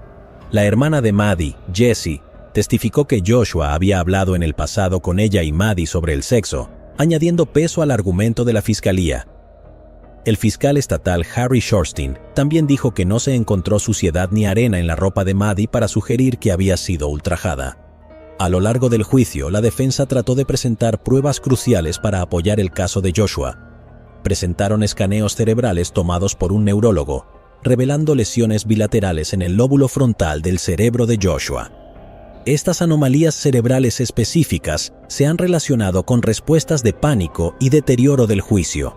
Sostuvieron que las lesiones podrían haber influido en su toma de decisiones y respuestas emocionales, posiblemente contribuyendo a su reacción de pánico durante los trágicos eventos que rodearon la muerte de Maddie. El abogado de Joshua, Richard D. Nichols, dijo en su declaración de cierre que la muerte de Maddie fue un acto que comenzó como un accidente y se deterioró a través de pánico que bordeaba la locura. El jurado deliberó solo 2 horas antes de encontrar a Joshua Phillips culpable de los cargos. No podía obtener la pena de muerte porque tenía menos de 16 años. Así, el 20 de agosto de 1999, el juez le condenó a cadena perpetua sin posibilidad de libertad condicional. Esta decisión fue confirmada en apelación en 2002. Fue un día muy emotivo para 2 familias después de que Josh Phillips, el asesino de Maddie Clifton, recibiera una sentencia de cadena perpetua por segunda vez. Así pues, la decisión del Tribunal Supremo dictaminó que era inconstitucional imponer una pena de cadena perpetua a los menores. Así que a Phillips, ahora de 33 años, se le concedió una nueva audiencia de sentencia, pero una vez más fue sentenciado a cadena perpetua. Actualmente Joshua Phillips está cumpliendo una sentencia en el Cross City Correctional Institution en el condado de Dixie, Florida. En 2012, hay un rayo de esperanza para él cuando la Corte Suprema de los Estados Unidos declaró que sentenciar a menores a cadena perpetua sin libertad condicional es inconstitucional. En consecuencia, está pendiente una nueva audiencia para dictar sentencia. Mientras estaba tras las rejas, Joshua Phillips hizo una declaración. Ella era una niña que no merecía morir. Joshua sabía lo que había hecho y decidió pasar la mayor parte de su tiempo estudiando. A pesar de que le dijeron que era demasiado joven, completó con éxito su desarrollo de educación general o pruebas de GED. Incluso tomó clases universitarias por correspondencia. Detrás de los muros de la prisión, Joshua también encontró un propósito en ayudar a otros. Trabajando como asistente legal, ayuda a otros reclusos con sus apelaciones legales. Además, sirve como tutor, guiando a otros prisioneros en sus viajes educativos. Toca la guitarra en una banda y también ha encontrado consuelo en las prácticas religiosas, participando en servicios cristianos, sasen y yoga. Está tocando una guitarra en una banda de rock, me llama ahora y dice que puedes entrar en YouTube y tocar Green Eyed Lady de Sugarloaf. Así que puedo ver si tengo la parte de la guitarra correcta. Con el tiempo, Joshua se ganó el reconocimiento por su comportamiento positivo y comportamiento mientras estaba encarcelado. Incluso durante su apelación de 2017, la fiscalía lo reconoció como un prisionero modelo. A pesar de su crecimiento personal, algunas heridas siguen sin cicatrizar. En 2008, Joshua se negó a escribir una carta de disculpa a la afligida familia de Maddie Clifton, afirmando que creía que merecían una disculpa en persona para ver verdaderamente su sinceridad. Sin embargo, la madre de Maddie, Sheila, no expresó interés en reunirse con él. Lo siento mucho por lo que pasó. Lo aplaudo por poder levantarse y hacer lo que hizo porque sé que fue difícil. El perdón no está en mis manos. Soy cristiano. Creo en Dios y me siento como al final del día. No es mí. Ese no es mi trabajo. Tras el juicio, los padres de Maddie se divorciaron, mientras que el padre de Joshua, Steve Phillips, falleció en un accidente automovilístico el 27 de junio de 2000. A partir de la última información disponible, Joshua Phillips, ahora 39 años de edad, continúa cumpliendo cadena perpetua en Cross City Correctional Institution. Su viaje es un recordatorio conmovedor de que las acciones pueden tener consecuencias duraderas, y el camino hacia la redención a menudo está pavimentado con decisiones difíciles y crecimiento personal. La pérdida de una vida joven siempre es un golpe devastador, ya que deja un vacío que nunca se puede llenar. Mientras que la justicia fue servida con la convicción de Joshua Phillips, nunca podrá deshacer el dolor y la angustia que la familia de Maddie soportó en la comunidad. Esto nos lleva a considerar la importancia de la intervención temprana y el apoyo de salud mental para los adolescentes con problemas. También enfatiza la necesidad de fomentar un ambiente compasivo en la casa que nutra a sus miembros jóvenes.